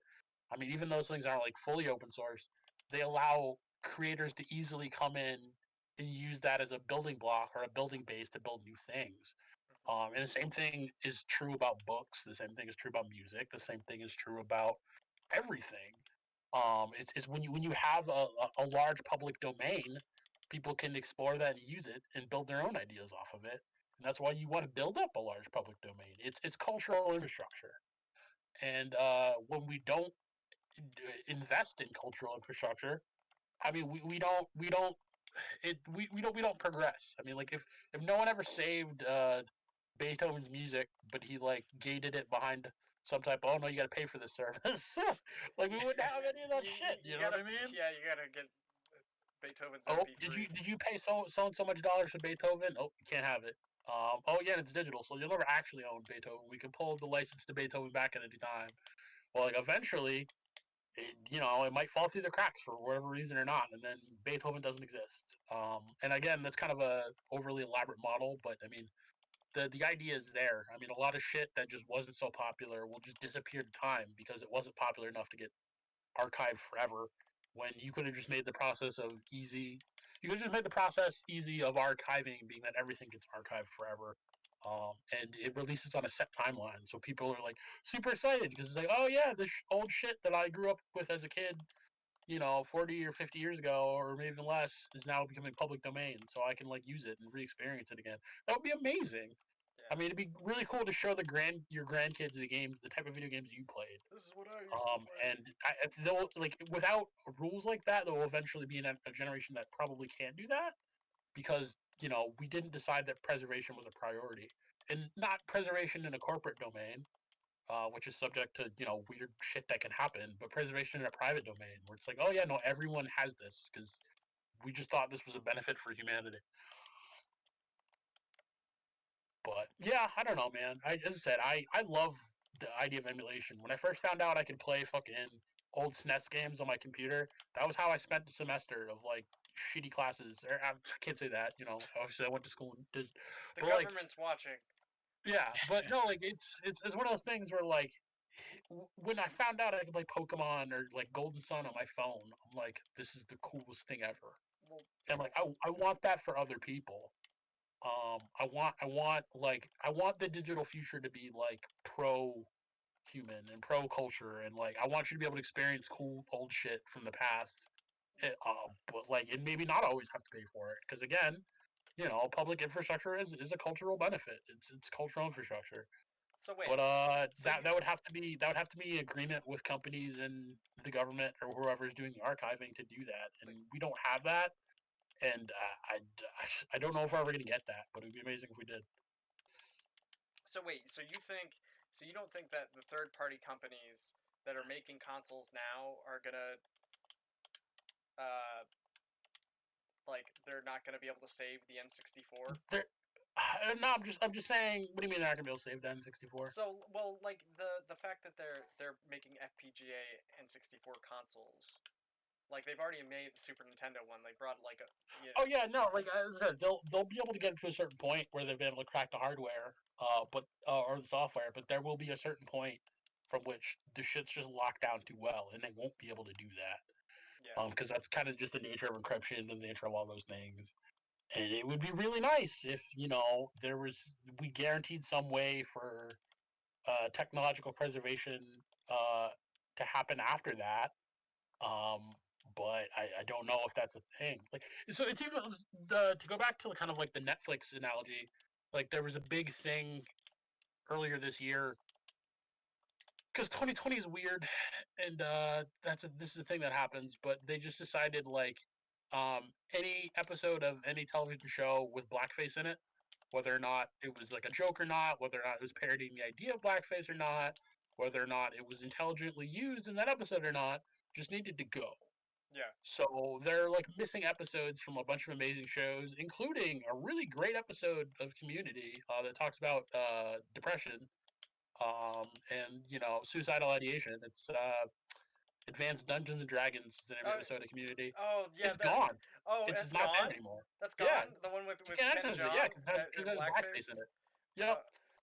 Even though Senior Chang was doing blackface of I think a dark elf or something like that. Like, it was basically a joke on the idea of how dumb blackface is.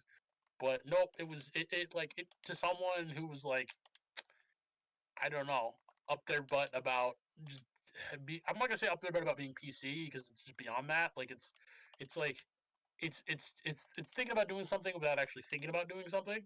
Like, what is the episode really saying? They didn't think about that at all. Oop, it's got to go, and it went. So there's now unless you bought the DVD of Community, there's now an episode of Community that you can't access. And unless you can also. Obviously you can access it illegally, but that's what I'm saying. Like, or in that gray area. But like, eventually there will be a day where like the content delivery networks will be able to decide like what stays and what goes, and because you won't have any say in that. And that's kind of the future I want to avoid, because I mean that's shitty for preservation, that's shitty for history, like that's shitty for a bunch of reasons. And like again, deleting that episode doesn't really do anything functionally. It doesn't help anyone really. And in cases of like, like what if they deleted like Huck Finn because it has the N-word in it? I'm like, well, no, you guys missed the point. That was that was the point of the book. You know what I mean? It's something kind of stupid like that, where like I don't just like in regards to things like film or culture or something like that. I would say in most cases, don't destroy history if history was kind of the point. Right, like I feel like that's happening with a lot of things right now. Yeah, and it's dumb. It's weird. Like, I don't coming from a black guy, I think it's dumb, and I mean I could go more at length on that, but I mean yeah, like it or not, it happened. It was a part of history. I mean, I'd rather it existed so we don't just kind of have a giant black spot where we don't understand history in its own context. But yeah, no, that pissed me off when I heard that, because I went and rewatched the episode. I'm not gonna say I surfed the high seas, but I found a way to watch the episode, not on Netflix. That's actually one of their best episodes too. Yeah, no, it's a really good episode.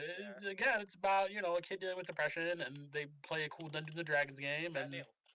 Yeah, Fat Neil. Yeah, it was a dope episode. It was a really good episode, and now it's gone on Netflix just because someone up their butt decided that it needed to go, even though it really didn't. And yeah, again, that's kind of the threat of kind of digital ownership and not actually ever having a say as to what you do and don't own. But it's also just kind of the destruction of culture for no other reason than someone decided it was the thing to do. I don't know, the PC thing to do, even though that it was stupid, and that's kind of all I'm saying about that. Gotcha. But yeah, I don't know. Did you have anything to add, Matt or Josh? I don't know. I look again. No, I don't have anything to add really. Is Josh still here? Josh died. Rip Josh, no. We lost one. So I did have. I don't know how long you plan for this to go, or if you have. I can probably do another half hour. I had like two more things I want to go into, but unless you had something to do. No, I mean like I had a couple of videos and stuff that I was hoping to go over with you guys. Yeah, so that's one of the things I was going to talk about is that like in terms of just kind of making it interesting, like we should probably kind of keep like a non-static background for a podcast. I mean, so like that this works if like we're obviously doing something, but like it'd be cool if like maybe you were trying to play like a retro game in the background. I mean, I can kind of like that. how we did, kind of like how we did the first time, or if we like were throwing up the videos for the topics. Yeah. Yeah. Just because like again, like, if new viewers were hopping into the stream and just seeing like a gray screen where we're talking, you know, like the audio might be interesting, the visuals might not be. So in the future, we want to have some like visual stuff going on too. Yeah. I'm just gonna have the game muted though. So. Yep. Obviously. Yep. But Tekken. Yeah. This is just. Tekken. I've been in training mode this whole time. Hell yeah.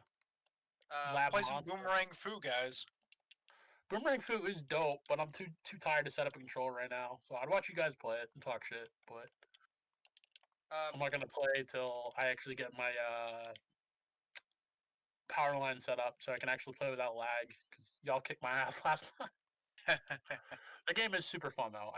That was really really cool. I also bought a Pummel Party, so that's that like. Ooh, I got Pummel Party.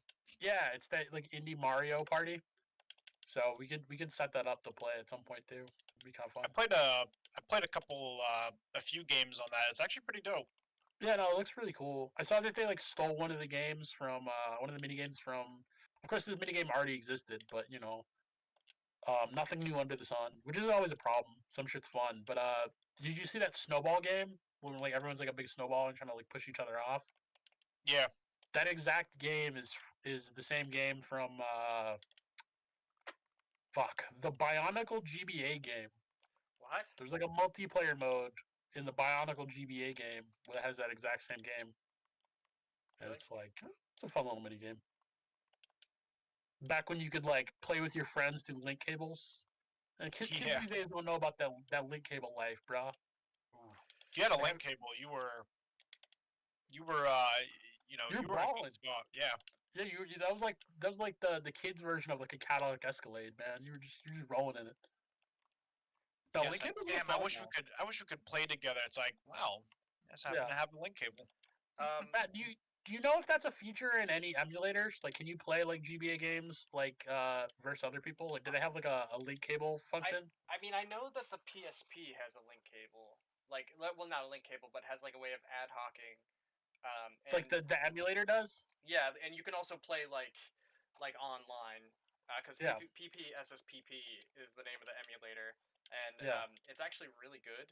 It's one of the better emulators. It's like up there with Dolphin. Sick. It's up there with Dolphin in our PCS. Yeah, no, I've seen people play Dolphin online. That's sick as fuck. No, like same with Null DC too. But like, it'd be super cool if they made like a multiplayer functionality into the Game Boy emulators. Like I would love to play the like Super Mario Advance or like Golden Sun or like Advance Wars multiplayers again with those people. Dude, Golden Sun, that's some good shit right there. Deep cut, but the game was fire. That's the game that got me to love RPGs. I hated RPGs until that point, or turn-based RPGs, and then I played Golden Sun, and I'm like, oh, I was wrong. I admit it. The game's fire as fuck. A lot of games that I got as a kid were just hey, the box art looks really cool. I want to get that, and I got Golden Sun, and just I hated it at first, and then the more I played it, I'm like, wow, this is really good. And then collecting all the gin, and when you get like the second game, if you complete the first game, you can recruit all the characters, and they have like all your stuff. Yeah, it was basically like Final Fantasy Light with puzzles. It was so good. And you know what? That's another thing too. Is I can't think of a game that's done this in a while, where you play the first game and your progress goes into the second game. There's a couple games that still do it, but I think the kind of games were like Destiny, where it's like kind of as a service thing. I'm trying to think of games that do that. You're right. Not many games do that anymore. Like Monster Hunter, like Iceborne, but that felt more of like it's more of the DLC. It's like extended DLC, like a second story. Yeah, no, you're right. That doesn't happen as often anymore. Again, that's probably because like life between sequels of games doesn't happen often. And of course, like developing a game on a portable was probably a lot easier and faster than developing a full AAA game on a modern console. But yeah, you're right. Those would happen a lot. So let me think. So man, I can't stop. I need to play Golden Sun again. It was that good. VGA-M. Okay, so apparently it can be. Yes, there is a way to play like link cable GBA games. That's awesome. Yeah, so like the retro. Which GBA emulator is that? It says VGB, KIGB, some versions of VBAM, Cool. and TGB. Numbers dual support link cable. It also can be used for net play and the corresponding RetroArch core. So the numbers, Matthew. What do they mean? The letters. So yeah, essentially, like we could play it through RetroArch, is what it says. That's super fucking cool. Yeah. Like imagine if I bet like online functionality to that. It's like I could take my Series X one day and play GBA games over the fucking internet with you. Like I'm digital splooging right now. Yeah. I mean, I'm kind of bummed that the PS3 RetroArch isn't that great. Yeah. Well, again, cell architecture. You know, it's super weird. It's a super weird hardware setup. With weird hardware setups, like you have to emulate weird timings, like super weird fucking timings. Well, like that's hard. I mean, not an easy problem. The original Xbox and Wii are like some of the best consoles to hack and like use for emulation. Yeah. And now obviously the Xbox is probably better than both of those, but depending on how you look at it, but like if you're like playing anything like RetroArch or anything on the PS2, which it has on the like it has a tough time running like Super Nintendo games, so it's just like you kind of got to curb your enthusiasm. I wonder what the best way to do make an emulator for the PS3. Like, would you try to like build it all through software, or would you try to like make it intermediate, like build like an FPGA model of the PS3, and then try to make like a software model off that? Well, I know like some people have ported like FBA Final Burn Alpha to, which has like some people have ported standalone emulators, but I haven't tested them. You know, I don't really have much reason to emulate on the PS3 when I'm only playing it for PS1 and PS2 games. So got it. Makes sense. Yeah, because I basically I modded my PS3 and then I made it so like I can install ROMs on the hard drive, and then you can just boot the ROMs from the home screen. So it's like cool. No, that's super sick. Now, as I said, when I found out that you could run RetroArch on the Series X, I'm like, this is the future I want to live in. So like, I'm super pro emulation. Like, the more shit that gets built out for that, the better. And like, as I said, like it'd be really cool if on like 20-year timeline, old shit would just come out, because companies were cool like that. And you could like play shit from 20 or so years ago, or maybe even, I mean, it can be on a longer timeline, but that would be really fucking cool. Like, as long as it's preserved, like one day, like that's what I want. But yeah, no, that's super fucking cool. Yeah. So, yeah, did you have something to add? Oh no. Keep going. So we're gonna kind of combine the last two topics. As I said, we're still kind of on This Week in Media. But I mean, by this week, I mean these next 2 weeks, really. So in addition to like this week, we can't talk about shit without talking about upcoming shit. And big upcoming shit is start with a C. The 9th. What? Oh, I was gonna say Cyberpunk, but Oh yeah, you spoiled it. No, but yeah, big upcoming shit. I think it's the 9th or Cyberpunk, the big game, the multi-year, 2-year plus anticipation. CD Projekt Red, the next Witcher, but better because it's like a full RPG. that's build your own character based. I'm gonna call is coming out, and yeah, no, people be hyped. People be very excited. So you know, what are you guys' thoughts on Cyberpunk? I've really been trying to stay away from a lot of the YouTube stuff because like I'm trying to be one of those people that like, do I really have the money and time to play this? Absolutely not.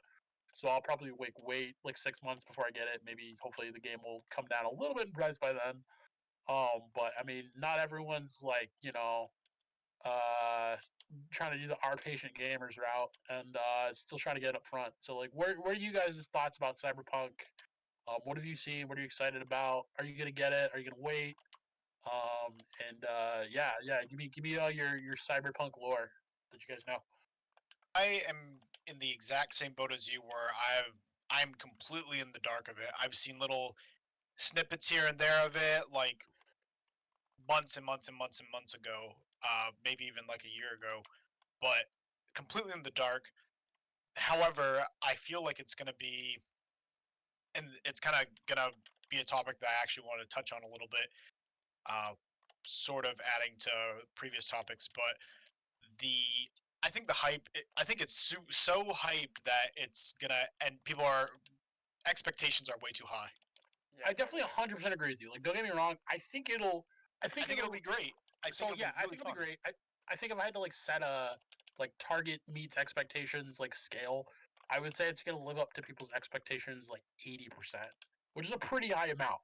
Like I think most of it'll pay off. It's not gonna just like, you know, completely bomb out of the world and be terrible like a No Man's Sky. It's not gonna be kind of in the middle. I think it'll be solid.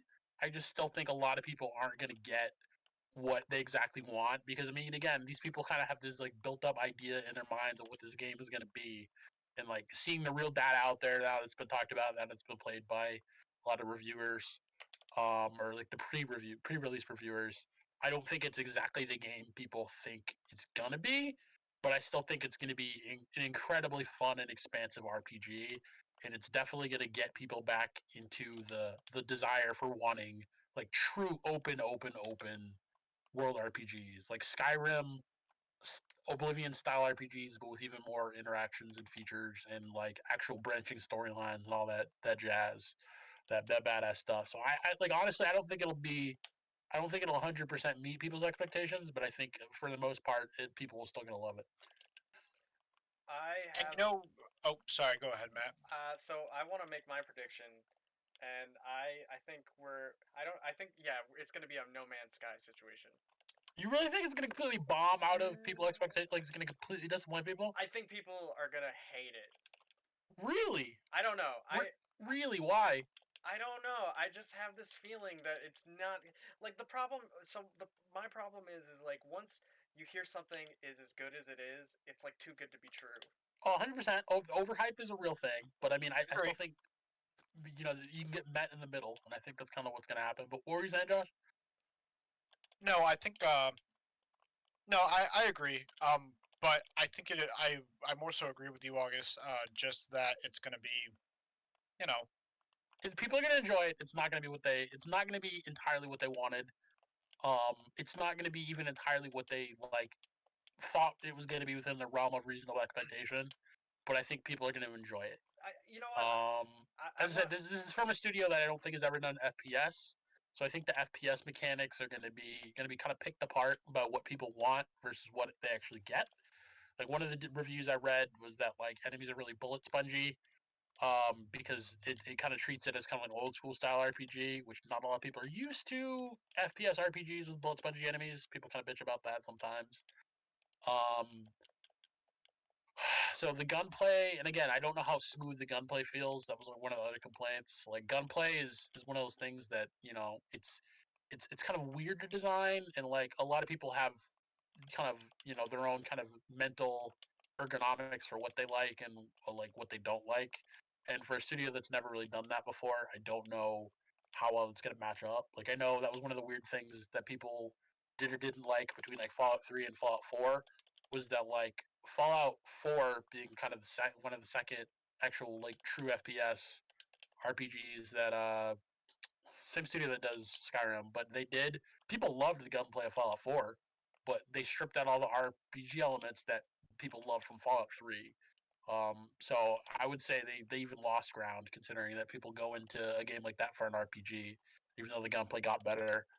But and yeah, like I've played games with great gunplay. I've played games with shitty gunplay, and it's definitely a real kind of like intuition, feel based thing for people. So I think for a studio that's never done it before, I think it's extremely hard to get right the first time, and I very much doubt they did. But in terms of the actual kind of gameplay and RPG stuff, I mean, if you played The Witcher 3, they're really good at that shit. It's kind of their bread and butter. And to take a truly open concept, like not a storybook, but like an actual kind of like D&D style universe, which is what Cyberpunk is. It comes from literally like a board game role playing universe. I think they'll have a lot of amazing shit in that because I mean you can't not. It's pure imagination. It's pure like like id, and people are gonna love the RPG stuff of this game. I don't know if they're gonna actually love some of the other like technical parts of the game, but I think they're definitely gonna love the RPG stuff. So I actually want to take back my terrible prediction. I mean, hey man, everything's allowed. Listen, I'll tell you what. Like I don't know why, but I've just been having that feeling the whole time. I was like, there's no way this game's gonna be that good. I mean, I think it's again. I think people the like what people really want is a good RPG, and I think it's gonna deliver pretty solidly on the RPG stuff. I think it's gonna deliver less solidly on the mechanics, but it's still gonna be enjoyable. So honestly, as I said, like I think it's gonna be like an 80 out of 100 in terms of living up to people's expectations. People are gonna like it. It's not gonna meet them. But of course, I don't think I have. I'm not gonna say meeting them wasn't possible. I definitely think it is. I just think that that's asking too much. I mean, this game got so hyped, but I mean, they've been putting mad work into it. A lot of the reviews I've read have been pretty positive. I think this will do really well, especially if they have a glitch-free release. Because again, if there's like a shit ton of bugs day one, whoo boy, gamers don't like bugs. So that's really going to sour people's opinion of it, especially on PC, because PC gamers are the wantiest, neediest children in the world. They are. Yeah. But well, they also yeah, they always I get think shit people. ports too. Oh yeah, and I mean that's true too. I mean, don't get me wrong. It's hard to port shit to PC because there's so many different architectures and builds, and it's hard to optimize for all of that. But no, as I said, I think people are gonna like it. I think it's gonna come out good. I don't think it's gonna come out 100% what people wanted. I think again, like like people build up this idea of their dream game, and everyone's dream game is different, and I don't think it's gonna meet that because it has to be a real thing.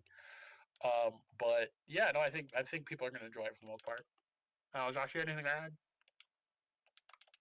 We as gamers are spoiled. I feel like we are. don't appreciate okay. So this is kind of one thing that I was noticing. I mean, we are and we're not. I mean, there definitely are shitty practices by companies. But what were you saying? So I feel like there are games that as a game, as a basic game, yeah, it's fun, it's entertaining. It may not be I don't know, we get it's kind of actually, you know what? I take that back. I'm actually going to go on your point a little bit. We get these AAA games that come out, and people will rip on them if they are not 100%. 100%. Yeah. Exactly. 100% exactly what they expected. And what they wanted, and what they dreamed of, and what they fantasized of in their dreams while they jerked off their EPs. Yeah. But at the same time, we also get while I don't quite entirely agree with, if a game's entertaining, yeah, if there's small issues, or as long as there's not something major with it, if you spend I kind of look at video games in the way as I would go see a movie. If I am going to pay, 12, 15, 18 bucks to go see a movie, whatever the hell it is now, and it's a 2-hour movie, I'll equate that to, well, how much am I paying for this game, and how long do I think I'm going to spend on it? Is there enough content in this? Is it buggy? Does it look nice? Is the gameplay in depth, or at least entertaining? But on the flip side, we have AAA titles that come out that are just fucking, or not AAA titles. I'm sorry, games that are developed by, like just a couple developers. I mean, look at what is it? Phantasmophobia? Yeah, that game. I mean, isn't that, as from what I read, it was like it's only developed by like a couple people. Oh, yeah, dude, indie studios are killing it lately. Honestly, like I think that industry is like what would I compare it to? Yeah, it's on just one hand, amazing. I It's agree with amazing. people. Like, I agree. On one hand, I don't like agree like with some games. Like, I'll use the new Watch Dogs for instance. I didn't, I was tempted to buy it, but a lot of people were, ripping it apart, saying, "Oh, there's so much that should be expected of this game," and as somebody who's never played the series, and wanting to, give it a shot, I might. It just made me wait for it to go on sale if I ever do decide to buy it. Yeah. Yeah, it's one of those weird things where I'm not going to say it's the same as the Hollywood kind of risk averse problem, but like a lot of the games that are becoming popular, that are going viral nowadays, are indie games that decide to take chances and do something new. And what is the opposite of what a AAA studio that like spends an extraordinary amount of money on a game wants to do? Take a chance, because if that doesn't pay off, you know what I mean? They don't want to be in the hole. Now, granted, I think you know they're being too risk averse and they're not willing to take enough of a chance, especially on an established franchise, to make things interesting and memorable. And like, I would definitely say there were some super cool fucking elements of Watch Dogs 3 that I heard about, like kind of the whole like permadeath of companions and like a bunch of like very RPG elements that were like sounded actually pretty badass. About how like there's branching companion storylines and like different people that you decide to either kill or just knock out that affects other people down the road, because you're going to be like the relative of that so and so person in like another capacity, and they'll either decide to help you or not help you based on what you did with the first person. Like I think that shit's super fucking cool. Like that's what some of the stuff gamers wanted for forever, of like feeling like it's actual persistent world where like the choices you make matter and interact with other choices that you didn't make or didn't know about. I just think you gotta give people a little bit more than that. Like I almost felt like they played it safe there, where they really should have leaned into the RPG-ish like roguelike elements and made something that's like truly memorable. I think that's the stuff that gets you positive buzz nowadays, like innovative ideas rather than like just better graphics, or more polished gameplay. That's not really. It's a. I'm not gonna say it's a diminishing returns on that, but like if you're a AAA studio, that's almost expected of you. Even though again, that's a real development effort in and of itself. But people want more than that. They want innovation, and you don't really see that with a lot of big studios, unfortunately. Yeah, I actually heard that on Watch Dogs they stripped a lot of the content out. Yeah, yeah, that happens. And I mean, maybe they do it permanently, maybe they do it as DLC. But when people get a watered down product, or when they feel like they're getting a watered down product, it shows in just lack of enthusiasm. Yeah, and how is it that you get like these 1-2 developers that make a game like Phasmophobia or whatever. What was another one? I think like just a lot of indie developers. Dude, they're hungry and they have good ideas, and they're willing to take new approaches to things because they're small developers, and they're not as beholden to the old ways of doing things, or being risk averse in doing things. Or I mean, again, they're just willing to take chances and to do something different. And here's another comparison. Like, let's look at Mighty Nine or whatever the fuck that was. You remember that game? You ever see that game, Mighty So, 9? I'm torn because I think I want to say that game suffered from two things. Because I actually liked the base design of that thing, like Mega Man, but with combos. I think that's really a cool idea. I just don't think they leaned far enough into being different. I also think that also suffered from overhype too. I mean, for whatever reason people had the idea that the creator of Mega Man was going to create, I don't know, something 10 times more complicated or deeper than Mega Man, and it's like, guys, you're asking for, you want Mega Man. Like Mega Man isn't complicated. That's not what makes it fun. Mega Man is simple. That's what makes it fun. Like it's simple mechanics that you instantaneously get, and you can extrapolate how to play the rest of the game. Like that's what makes Mega Man fun. I don't know what people wanted when they saw Mighty Number Nine. Obviously they didn't get it. Well, I introduced Matt to have you seen the game 20XX? Yeah, it's so good. Yeah, I know, right? And yeah. as far as I recall, like that, I don't think that had like a big team developing. No, it wasn't. But it was so I saw an fucking interview with good. one of the team members. But I mean, one of the cool things about that game is it's a roguelike. Like each level is procedurally generated, so it's different every time.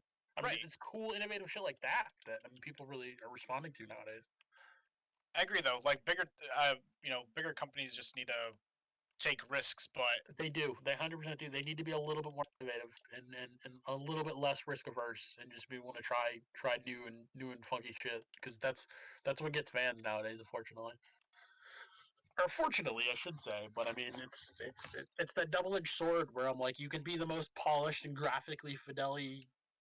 I don't know what word you can be the most polished and pretty looking game in the world nowadays, but if you're a big studio, that's not gonna sell copies. Like you need something. People are there for new shit because it's a new game, and like if you're not delivering new shit for them, then yeah, I mean it's diminishing returns. You know, they're not gonna be as enthused about the third sequel of your product as the first version of your product when it came out.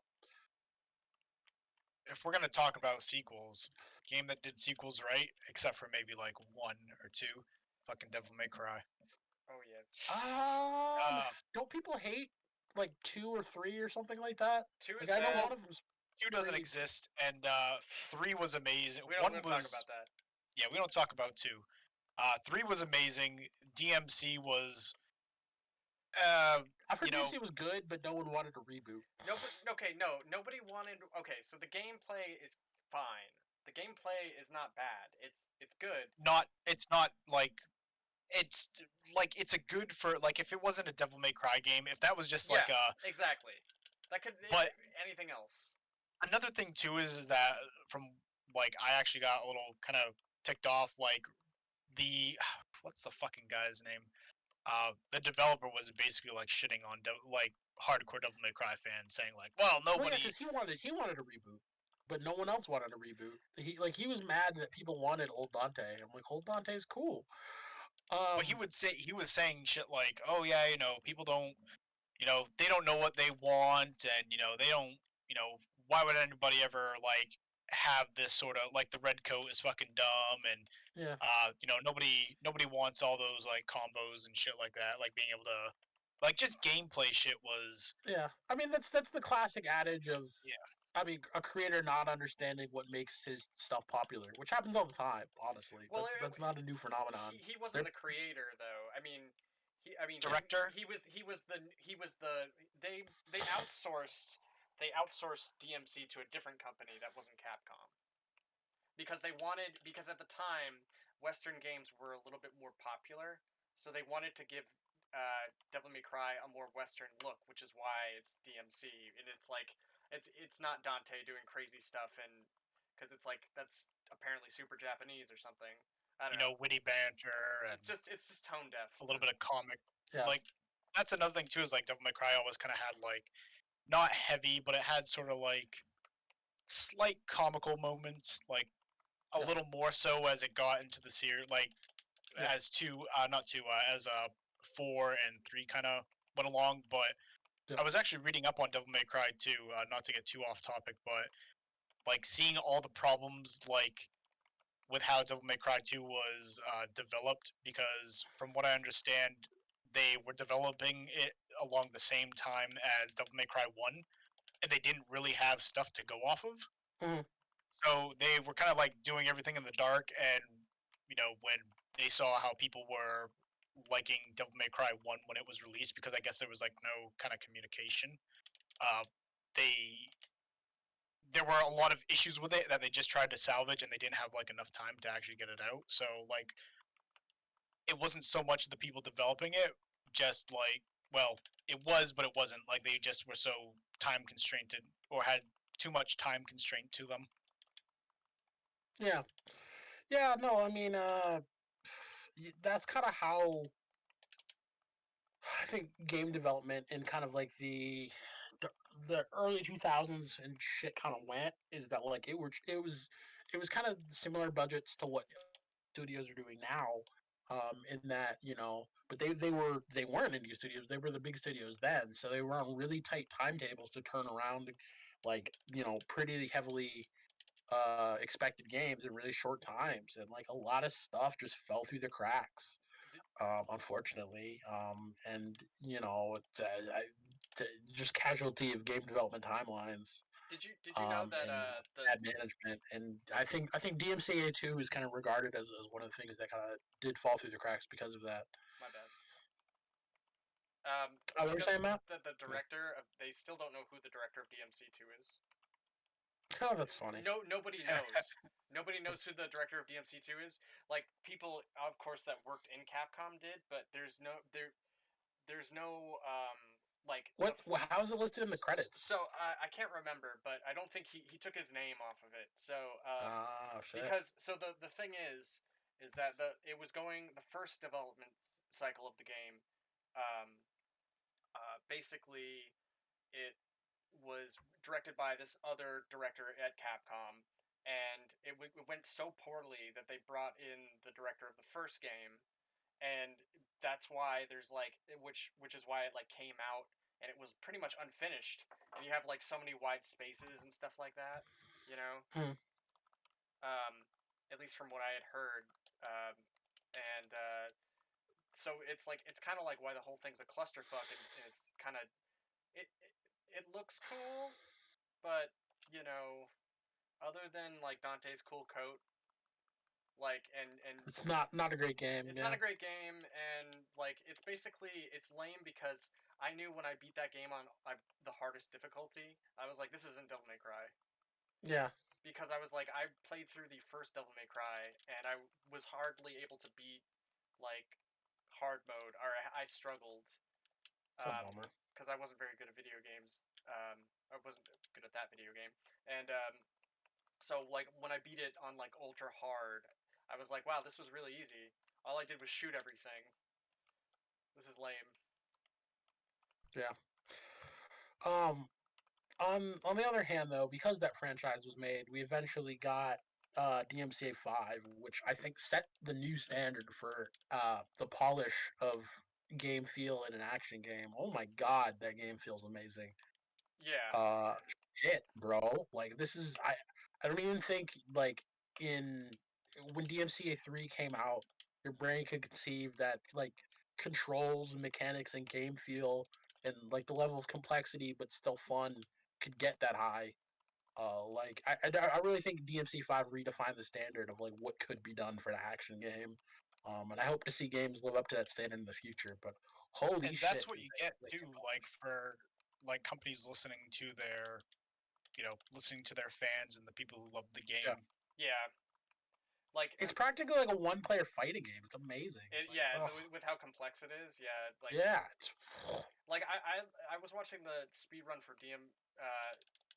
C3, and I was like, oh wow, this is actually really cool. He wasn't like necessarily like super technical and doing fancy stuff, but like that game is broken at its core. And you know what? That's the nice thing about Devil May Cry is you don't need to be super technical about it. Yeah, you have to learn like how to string things together, and you can't always just what's the word? Brute force your way through a level, or brute force your way through an encounter. Yeah. Exactly. But the technicalities are there, like for people who want to get like super fucking in depth. Like I've seen people like just watching YouTube vids of, I thought I was pretty decent at like stringing things together, and then I looked up people who actually know what the hell they're doing. Yeah. And like just seeing them take a single opponent and juggle them in the air for like 15-20 seconds and just string together this massive combo that I would there's no way I could do that. Yeah, that game. Yeah, no, it's pretty cool. It's no, what were you saying about? Has a legit training mode. Yeah, no, it's like it's in a fighting game. bro. Yeah, I love that. Yeah, like it's like I said, it's like a one-player fighting game. It's nuts. Yeah, it's so cool. It makes me want to play it again, so I can actually try to like learn how to do like hard stuff and be fancy. Oh yeah, I'm super excited for when that Virgil shit comes out, bro. Like I know it's not out on PC yet, but Yeah, no, it's very cool. It does two amazing things, in that it makes you feel like a badass, like a Musou game, like a Dynasty Warriors. But the mechanics are actually deep, unlike a Dynasty Warriors. So it actually makes you kind of like learn the actual game and learn how to fight different enemies, and it's just very cool. Oh my god, Dynasty Warriors Gundam. Dude, I still need to play the new one, the Maxi Bursts. I did. I don't know. The Gundam game titles have like the world's longest title. Like I don't even remember what it's called anymore. Wait, hold on. But let me see real quick. Hold on. I gotta look up which one I have. but I have build fighters too, but I want to play that other one, like Maxi Boost on Z, yada yada yada yada. But yeah, no, DMC5, amazing game. Like, as so much so that a DMCA6, I want now. Whereas that franchise had been dead for what, like 8 to 10 years. It's gonna happen because DMC5 was one of the best-selling games on the PS4. Good. So good.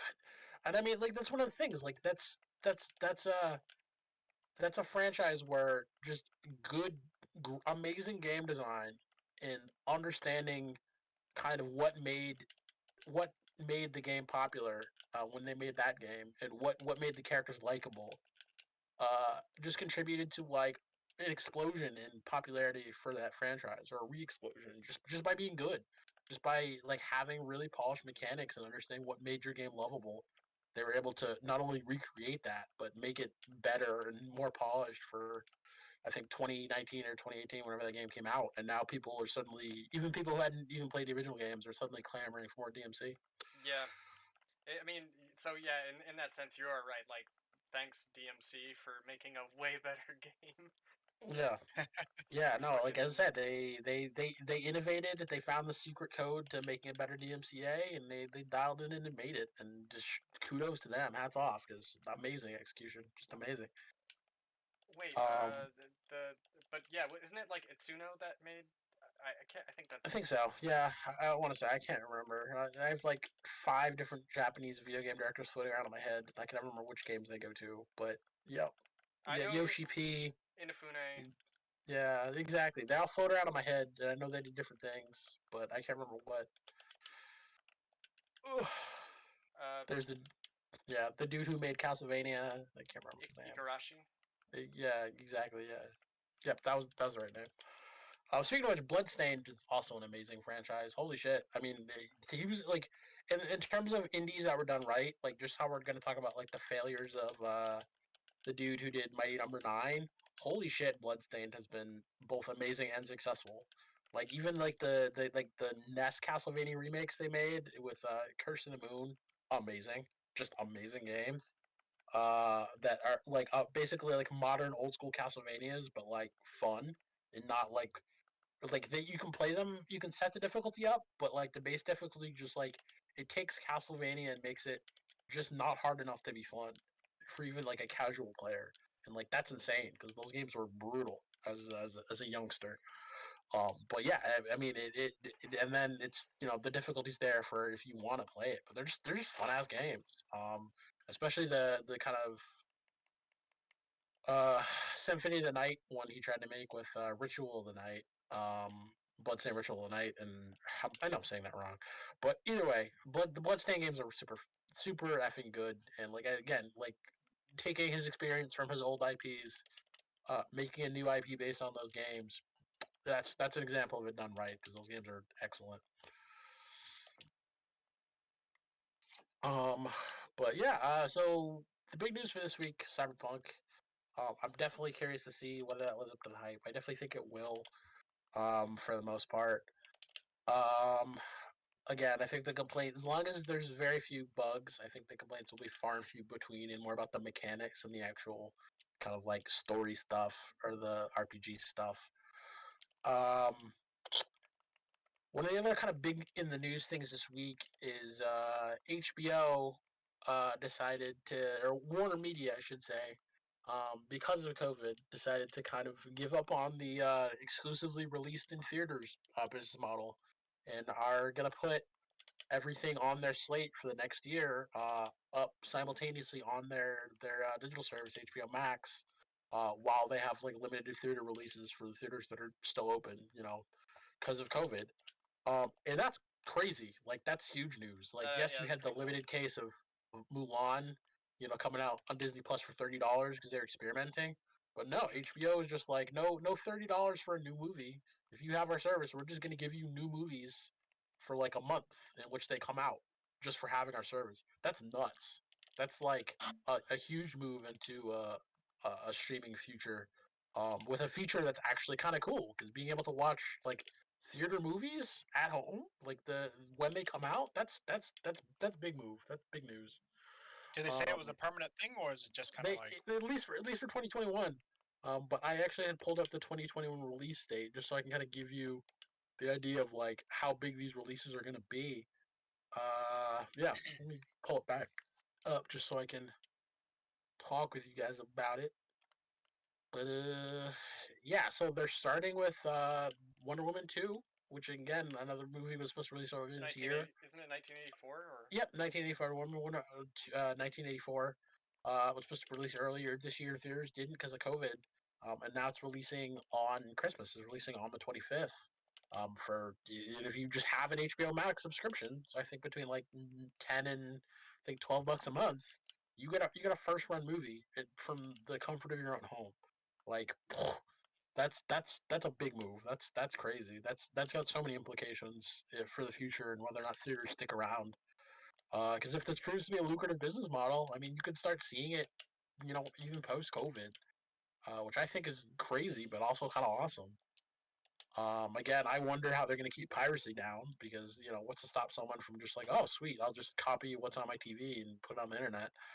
But at the same time, I mean, these movies have been sitting in the can too long and they're losing their investment, so they need to recoup somehow.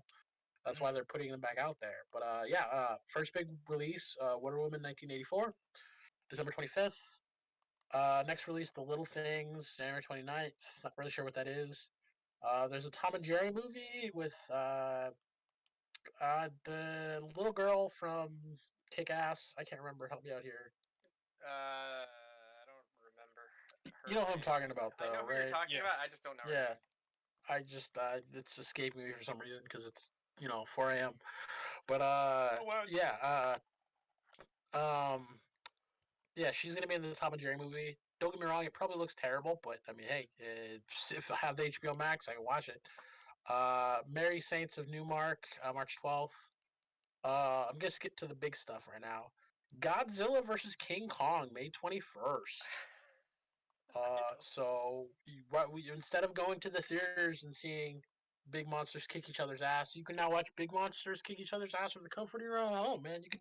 You don't have to spend $10 on their popcorn. You can spend like 10 cents on your own popcorn. And just to add to it on how big it is, think of it this way, Disney, you said they released Mulan like for 30, was it like $30? Yep, $30, yep.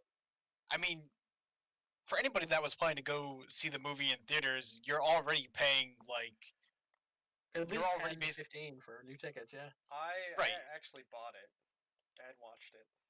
Oof. Yeah, and I heard it wasn't that good either. So it's perfectly okay.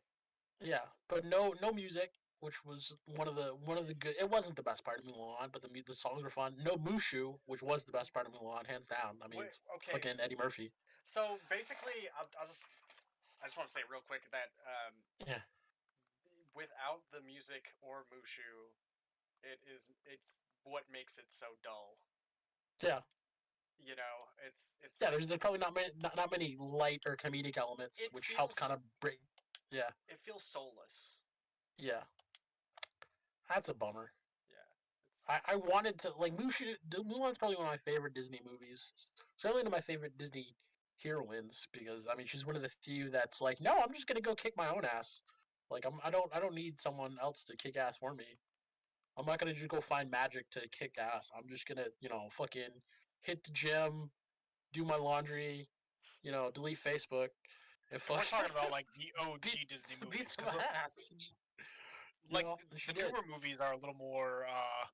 You got like Brave, you got like Frozen, you got Which is cool. Yeah, a lot of movies have been moving in that direction, but Mulan was one of the first to do it, and I think it was very, very, and turned out to be a very, very entertaining movie.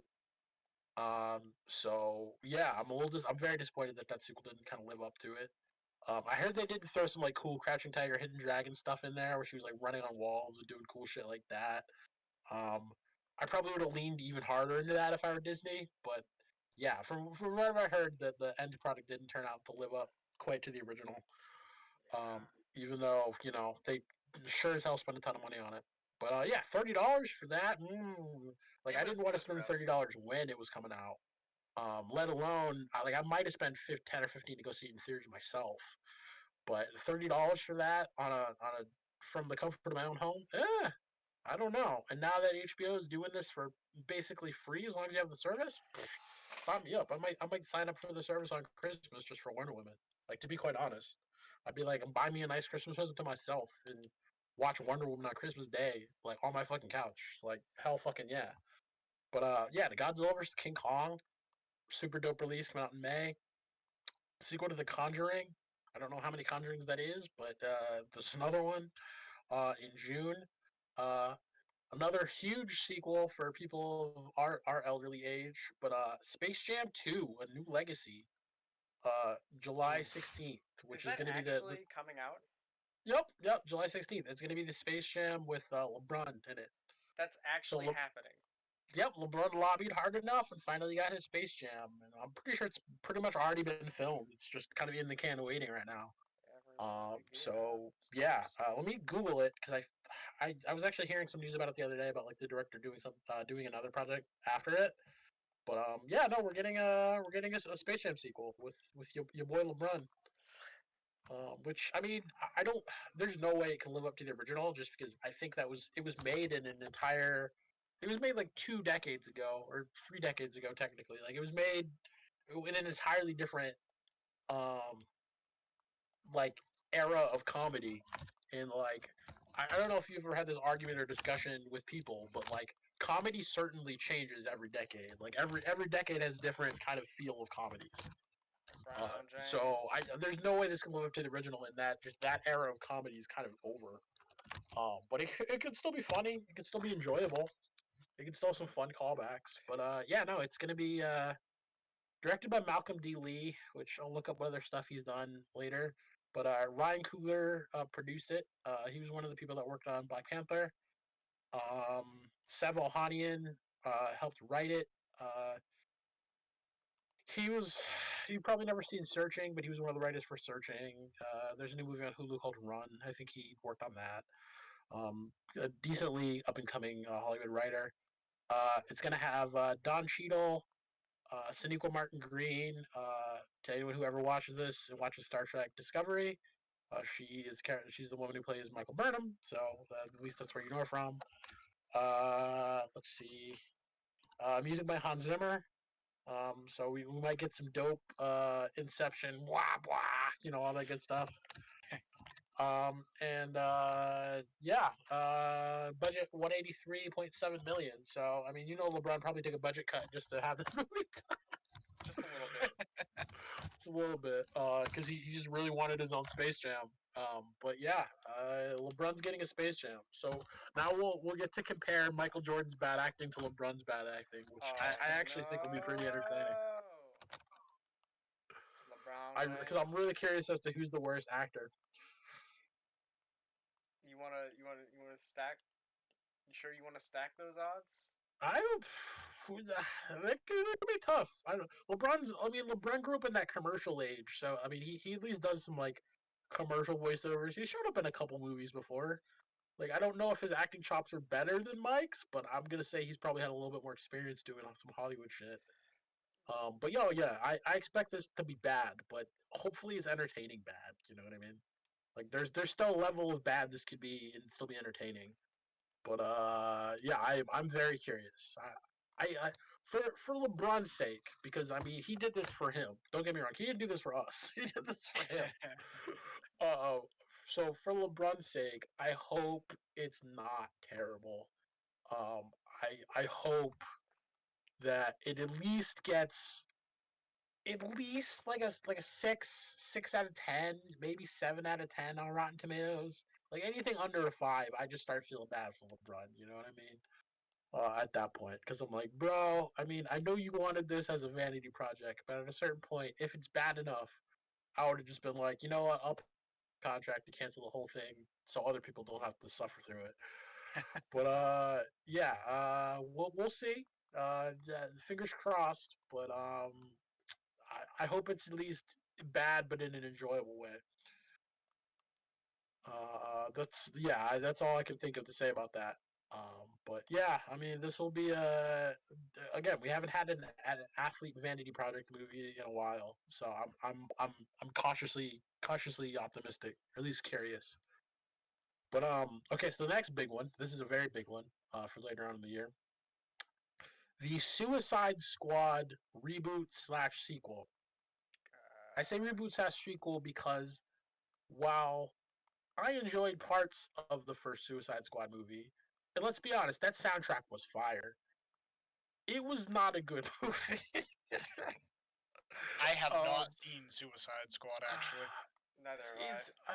So honestly, it's one of those movies that suffers not from badly written characters, because the characters were honestly competently written for a superhero movie, which is already a qualifier for not having amazingly written characters. But I mean, serviceable writing for a superhero movie. It's that it wasn't a heist movie. It was a like let's go up and like it was let's travel these city blocks and like fight a big. Where I'm just like, wait, you make a movie about criminals, but it's not a heist movie? Like I don't understand that. Like like all movies about criminals should be heist movies. Like that's kind of the central thing you expect when you make a movie about criminals. But whatever, man. That movie, the writing of that movie eludes me. There's some pretty cringe scenes where like you realize about like halfway through the last boss fight that the last boss was jobbing the whole time, and you're just like, but why? You have no reason not to kill them all. Like it doesn't make any sense. It's like James Bond level. Like I'm gonna make this elaborate trap with a shark, and then take all the guards off duty. Not because I I want you to die, but really I just want to come up with an elaborate means for escape because I don't want to have to handle the cleanup. Like it's just something dumb like that. It just doesn't make any sense. It's like a really eccentric.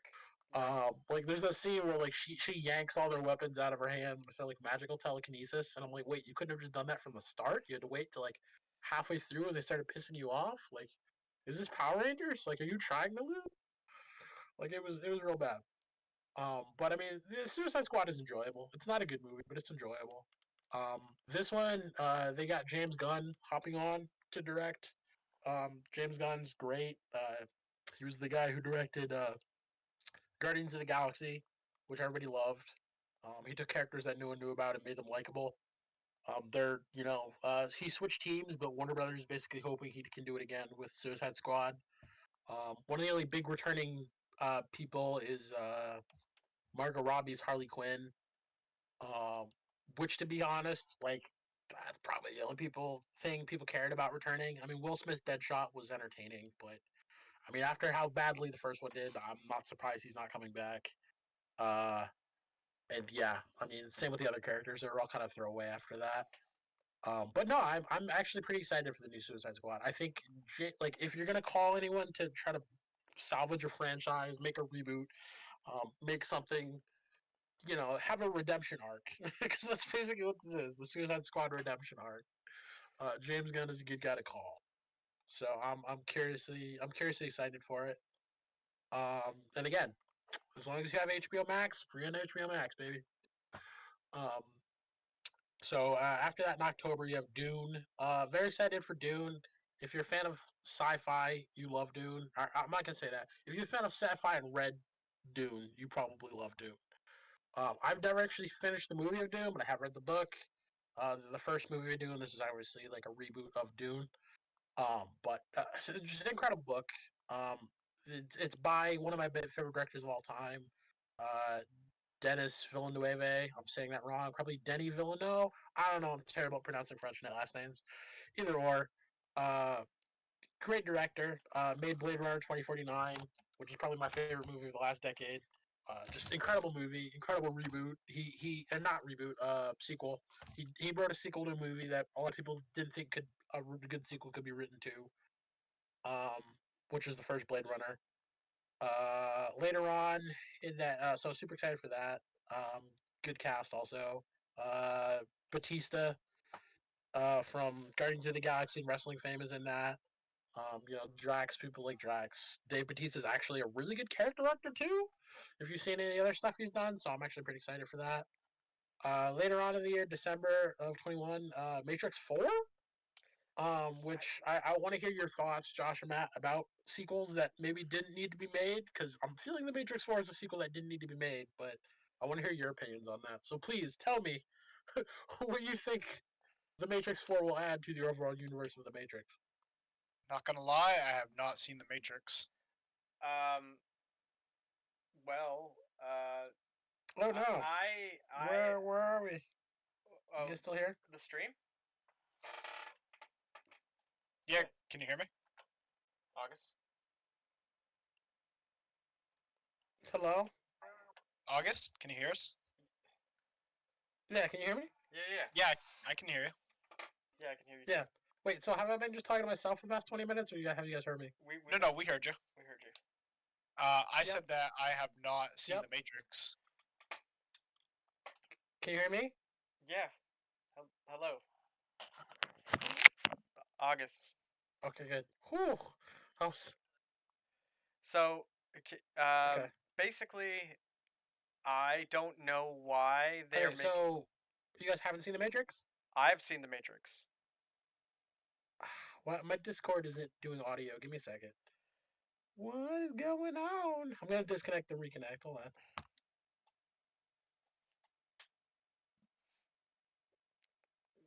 Hello? Hello. Welcome back.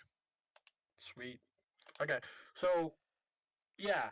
So did you guys hear all my spiel about all the movies? Yes. Yes. So, Okay, good. so, The Matrix. Okay, so here's the thing. I thought The Matrix 3 sucked. I did too. That but movie is garbage. For different reasons than the actual end, which I didn't like because it wasn't a happy ending, but like it was not a bad ending. It's for the overall franchise. just a shitty movie. Oh, 100%. It's yeah. I kind of agree with you there. It basically like it takes everything that's like dope about The Matrix 1 and 2 and then it just like flushes it all down the toilet. Yep. And it's like Neo's hardly in the movie. I wouldn't even say The Matrix 2 was that good a movie, honestly. I think it was cool. It had great action scenes, but in terms of adding to the plot of the universe, it didn't do much of anything. Like it felt it honestly kind of to me fell in the category of unnecessary sequels. Well, like I'm not saying that like you should have left the franchise alone after The Matrix 1, but 2 and up until the ending of 3 didn't really add a whole lot to the universe. right. 2 actually just made the story more convoluted. It did. And then like it basically I feel like if you watch Matrix 1 and then you watch 2, you're like, whoa, first of all, it's a completely different movie. 100%. Almost different franchise, but yeah, definitely different movie. Yeah, it's like a completely different movie. It's like sets the pace all different and shit. And then it's like there are certain questions that never really get answered. But I don't know. I just thought like other than the action in that movie, which is like really Matrix 2, which is like really really good. Like yeah, I would say that it's just a convoluted plot. Yeah. It just feels like an unnecessary action sequel. It doesn't really add anything to the plot or philosophy of the story. I would say the ending of 3 kind of does. Like I've gone back and watched videos analyzing like the end of the Matrix in 3 and actually like providing some good reasons why the end of 3 kind of adds to the overall like philosophy and universe in the Matrix. But I mean like basically only the end of the movie does that. Like the rest of the movie doesn't really do a whole lot. I have no idea. 2 doesn't really do anything. I have no idea what the hell they're gonna do. I don't either. I have no idea. Like what are they? I mean, Neo's dead, or if he's not dead, he's like part of the system now. It's very vague. Well, he's the well. I mean, it kind of didn't. So, I mean, supposedly he got copied over and then the lack of absence of an antithesis, if we're gonna get into the philosophy of the Matrix, destroyed Smith because he didn't have anything to fight against, so he imploded because basically he's just philosophy reasons. a virus in the machine that just got deleted. Yeah. And then it's like, first of all, the fact that the ending's just like, well, he died and everything started over, and it's like, well, what the fuck's the point of this movie? Yeah. What's the point Yeah, of the no, movie if everybody didn't get saved? It's super fucking weird, bro. I 100% agree. Well, I 100% agree. That's what I'm saying. Is it just felt like it was like 2 and 3 don't really add as much. It's just again, they're not as good a compliment. They're not as complete a package as the first movie is by itself. 100% agree. They open more questions than they do answer questions. Yeah, but it's just because that the first movie was literally like, it was revolutionary. I mean, I think it was revolutionary. At least, like, they used all the different and new technology in it. Like they rotoscope. No, I don't want to say rotoscope, but they did like the whole 360 camera thing with Neo, like bending backwards and stuff. And like, how iconic is that like thing of him bending back too? Like, how many other things have parodied that? Hello? Yeah, I can hear you. Where did August go? Uh-oh. Maybe he's having connection issues. He's forgot to pay his internet. Am I back? Yeah, you're Welcome back. Okay, yeah, I guess I am having connection issues. Weird. So yeah, no, I agree wholeheartedly with you there, and it's frustrating because I would say it was also one of the first Western movies to basically be like, yes, so we're gonna take the amazing choreography of kung fu movies and then just incorporate that into the movie naturally, but without the kung fu setting.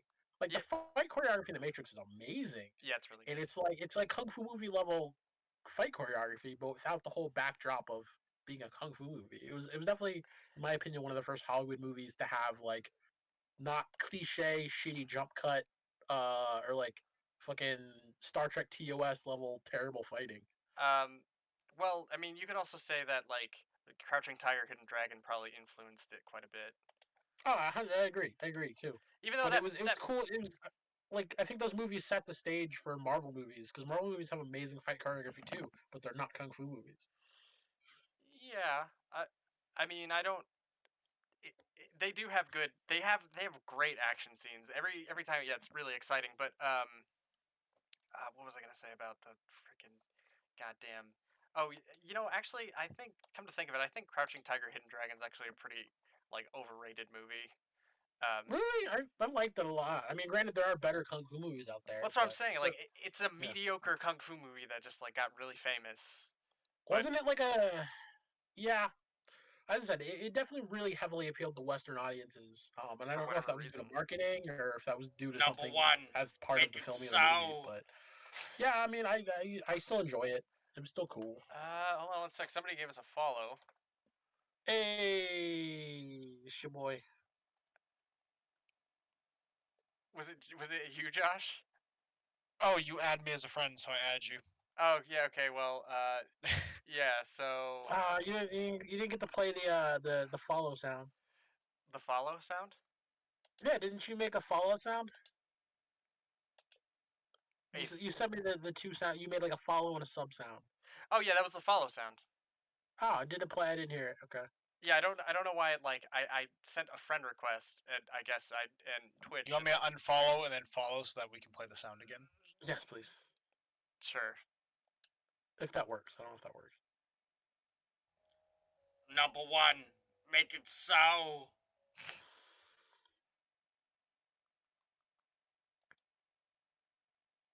Rip. How do we? Yeah. how do you guys feel about the stuff? I mean, if you don't think Did it play? Yeah. I played. I heard it. Damn it! It said number one, make it so. Oh shit! I have the stream on notification. Oh, okay, I thought. Okay, we do one more time for me. All right. So I think there should be. Oh, I'll be quiet. Okay, that's really cool. You guys still there? Yeah. I don't think Okay. he didn't play it, did he? I don't know. Maybe. Yeah. It played for me. All right, don't worry about it. Either way, that's awesome. Now he's played it for me before. I'll catch it on the VOD. But yeah, no, I thought there was gonna be like a little. I thought there was gonna be more than a sound. Like I thought like a little like thing was gonna pop up too on the screen. I Yeah. know some streamers do that, where like a little banner pops out. Yeah, right. That was I don't think. Did you follow? Josh didn't follow, right? He just he friended and unfriended me. But I think I can actually test the widget here. Number one, make it so. Yeah, I guess it didn't pop up. I don't know why. I'll have to fix it. I'll have to fix it later. We'll figure it out. But yeah. So I don't know if a Matrix 4 is gonna do anything more than 2 or 3 did, other than make the story more convoluted. But we're getting one, so yeah, that's a thing, I guess. Bring it all back. Yeah, pretty much. That's it. We're on that 30-year nostalgia train, baby. Bring it all back. Speaking of nostalgia train, let's talk about what games or movies do we think need to get, like, we got like Spyro, we got Crash Bandicoot, we got like medieval games that got like remastered and HD graphics and all that. I think this is such an expansive topic that like I honestly think like if we do anything we don't think of today, we should bring back on another podcast, because that's an amazing like start of podcast topic. Because we go on at length for that one, but let's do it for another day then. Yeah, for sure. Okay, let's benchmark that, because I feel like we're running up close to time here. We might squeeze out another like 10-15 minutes, but I gotta go to bed. By go to bed, I mean go get a coffee and get more shit done that I'm procrastinating on. Sleep is for the weak. No, but what else? But yeah, no, there's a lot of stuff that if we want to talk about like stuff that should be rebooted, or get a reboot, yeah, we can definitely go on at length about that another day, because I think there's a lot of stuff that should be rebooted. I think an easy segue from that topic also would be like stuff that has only been done in like a book or a movie or a film or a game that we think would make a great transition into like another one of those medias, like things that were like this book would make a great game, or this movie would make a great game, or this book would make a great movie. I definitely think we could definitely spend some time working with that topic. But yeah, that'll be for later. Are you guys still there? Yeah. Yeah. I mean, maybe we'll do we can do another podcast. I would, dude. I'd love another pre-podcast. Yeah, precast. Yeah, precast, pre-podcast. Yeah, I'd definitely be down for it too. So yeah, no, this is dope. I'm definitely gonna go back and listen to the VOD of this like later. Yeah. Just because, dude, we had some pretty dope talk. So, but yeah, whatever. I mean, the only other thing is that like, whatever you want, to like do with the, like the image, or how do I put it? Like, what's the podcast gonna look like? When it uploads, where are we gonna upload it to? All very important questions. Yeah, no, we'll figure that out. As I said, like I don't know. We'll have to look at like what the easiest podcast network is. Like I know I have a friend who does his podcast on Castbox. I wonder how easy it is to do it in other formats. Like eventually get this to Spotify, since I love Spotify and I use Spotify. But I mean, I'm assuming that's not easy to do, and I don't want to put all the technical work on you. So we can all figure that out. All right. Well, I mean, do you want me to give you? I mean, if you want access to the VODs, you're more than welcome to download. We'll talk about that out later. We'll figure that out. I'll message you later on this week. We'll figure something out. Yeah. I'm not worried about it right now, but yeah, we'll talk about it, because yeah, we definitely like Josh. Would you be interested in like us three doing like a podcast at some point or something like that? I'd definitely be interested. I think just aligning up my schedule. You don't have to make it like every week. We can like drop in and drop out, or do it whenever we want. Like I mean, if it's digital, it can be on our own schedule. Yeah, for sure. Especially if we don't have this many followers now. We don't need a schedule yet. So, but yeah, I'm not worried about it. We can all figure out the details. I mean, it doesn't always have to be us three. We can bring on guests or different other people, stuff like that. I've just always wanted to do a podcast, so Yeah. I think like sounds like getting other talking about things would be super cool. But what else? So yeah, last couple movies that are big. While wrapping up on the Warner Brothers thing, is the trequel, the third movie. And it's not, it doesn't really a trilogy. Things aren't really trilogies anymore because a trilogy implies a complete story. Well, this is really just the third sequel, so I'm gonna call it a trequel. But the Sherlock Holmes franchise with Robert Downey Jr. and Jude Law. Wait, that's happening? Yep, that's coming out tomorrow. Not tomorrow. Next year in December on HBO Max. Sick. So it's already in the can. I liked the first two, honestly. I thought those were both really fun movies. I thought Robert Downey Jr. was a great Sherlock Holmes. I don't know. What do you guys think about those? I like them. I thought they were good Yeah. movies. Yeah, they were entertaining. They're less posh than the Doctor Strange, Benedict, Come Diddly Bunch, Sherlock TV show, which definitely got up its own ass, especially after like the second to last season. Oh my god, the fact that like, so like, I'm not gonna call this bad writing. It's bad writing. I just don't want to call it bad writing. But so I don't know if you've seen any of that show. I'm not gonna spoil much of it for you, but essentially one of the plots of the second to last season is that like he kills himself, technically faking his own death.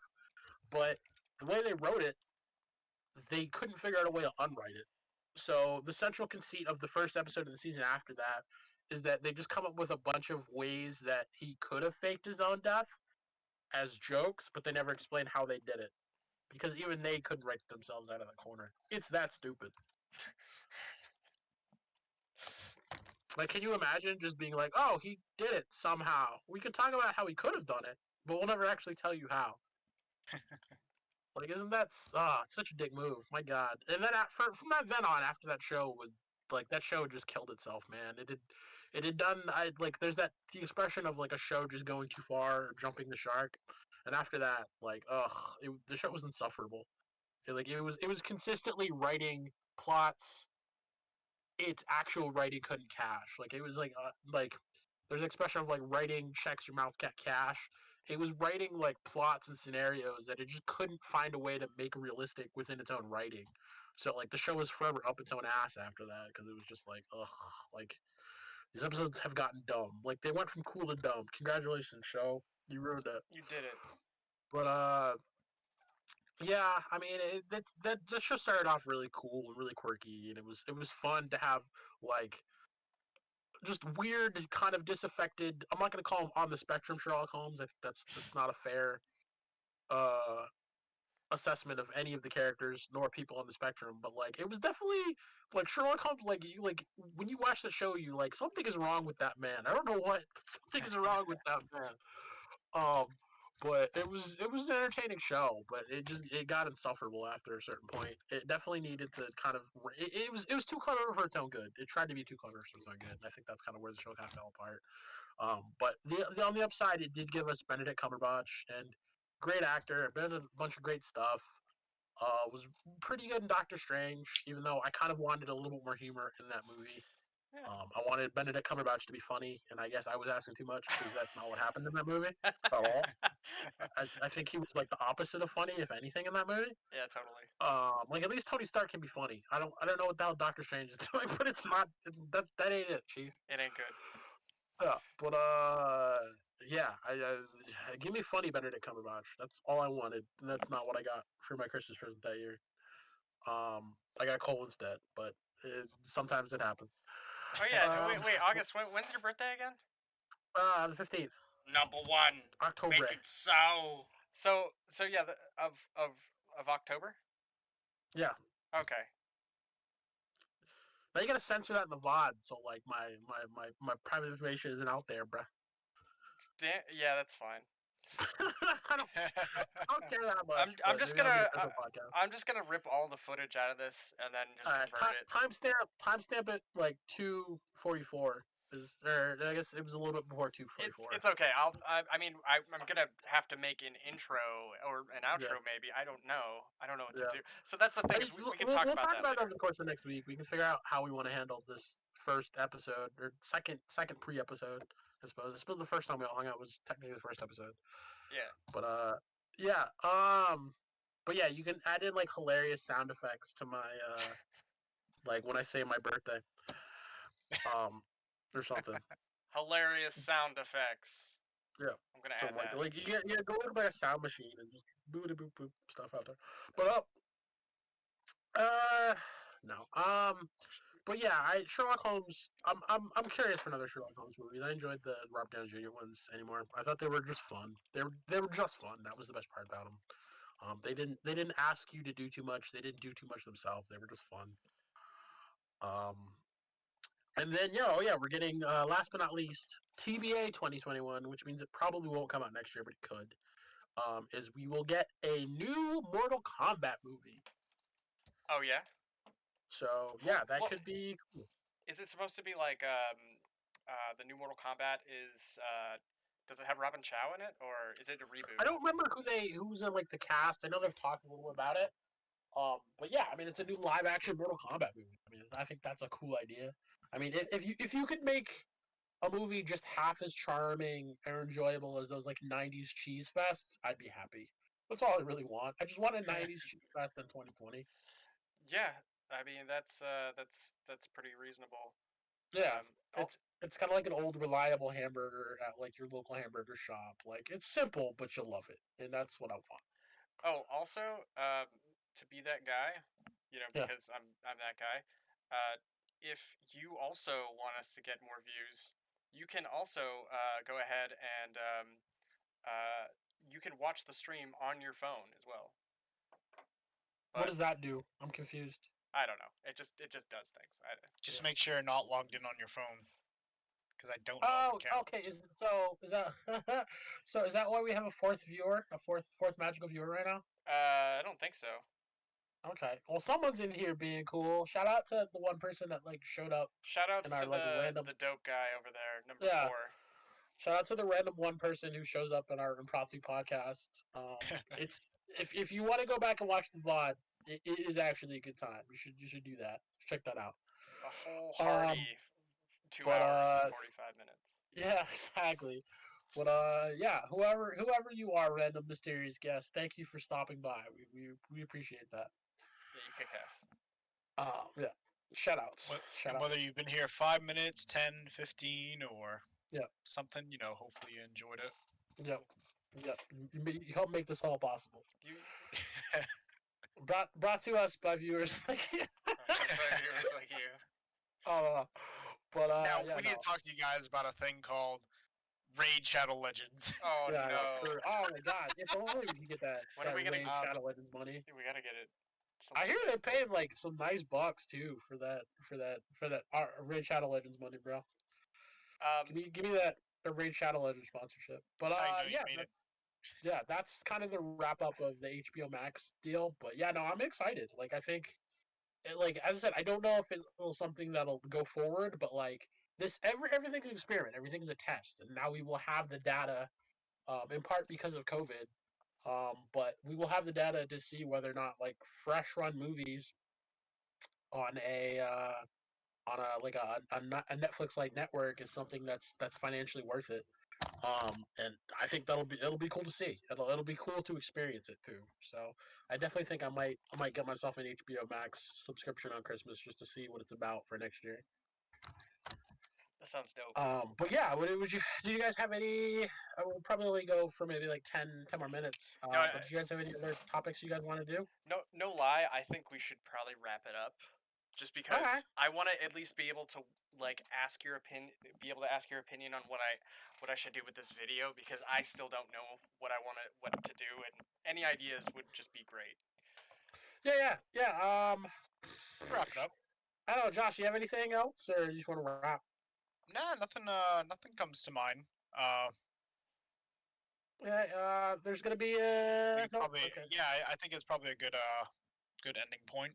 Yeah, no, I feel if we start any other topic, we're gonna fucking Yeah. go down. Oh yeah, the go rabbit on hole, another so. 30 minutes. Yeah, no, we definitely went in deep today. Yeah, no, I'm good with wrapping it. Like we can just end the stream and then just chat on Discord. But thank you, random person, for stopping by, and yeah, no, hopefully we'll get a couple more people, or you'll come back for our next podcast, or whatever that is. As I said, come back here, visit the backlog, and whether or not you catch us live or catch our VODs, you can check us out and check out our boy Matt, who heads up the stream. June. Oh yeah, you guys have a good night. Yep. Wait, did I miss something? Well, no, we're taking it over the Discord, so I guess we're stopping the cast. But... All right, yep. You guys, peace out. All right, Bye-bye. take it easy, guys.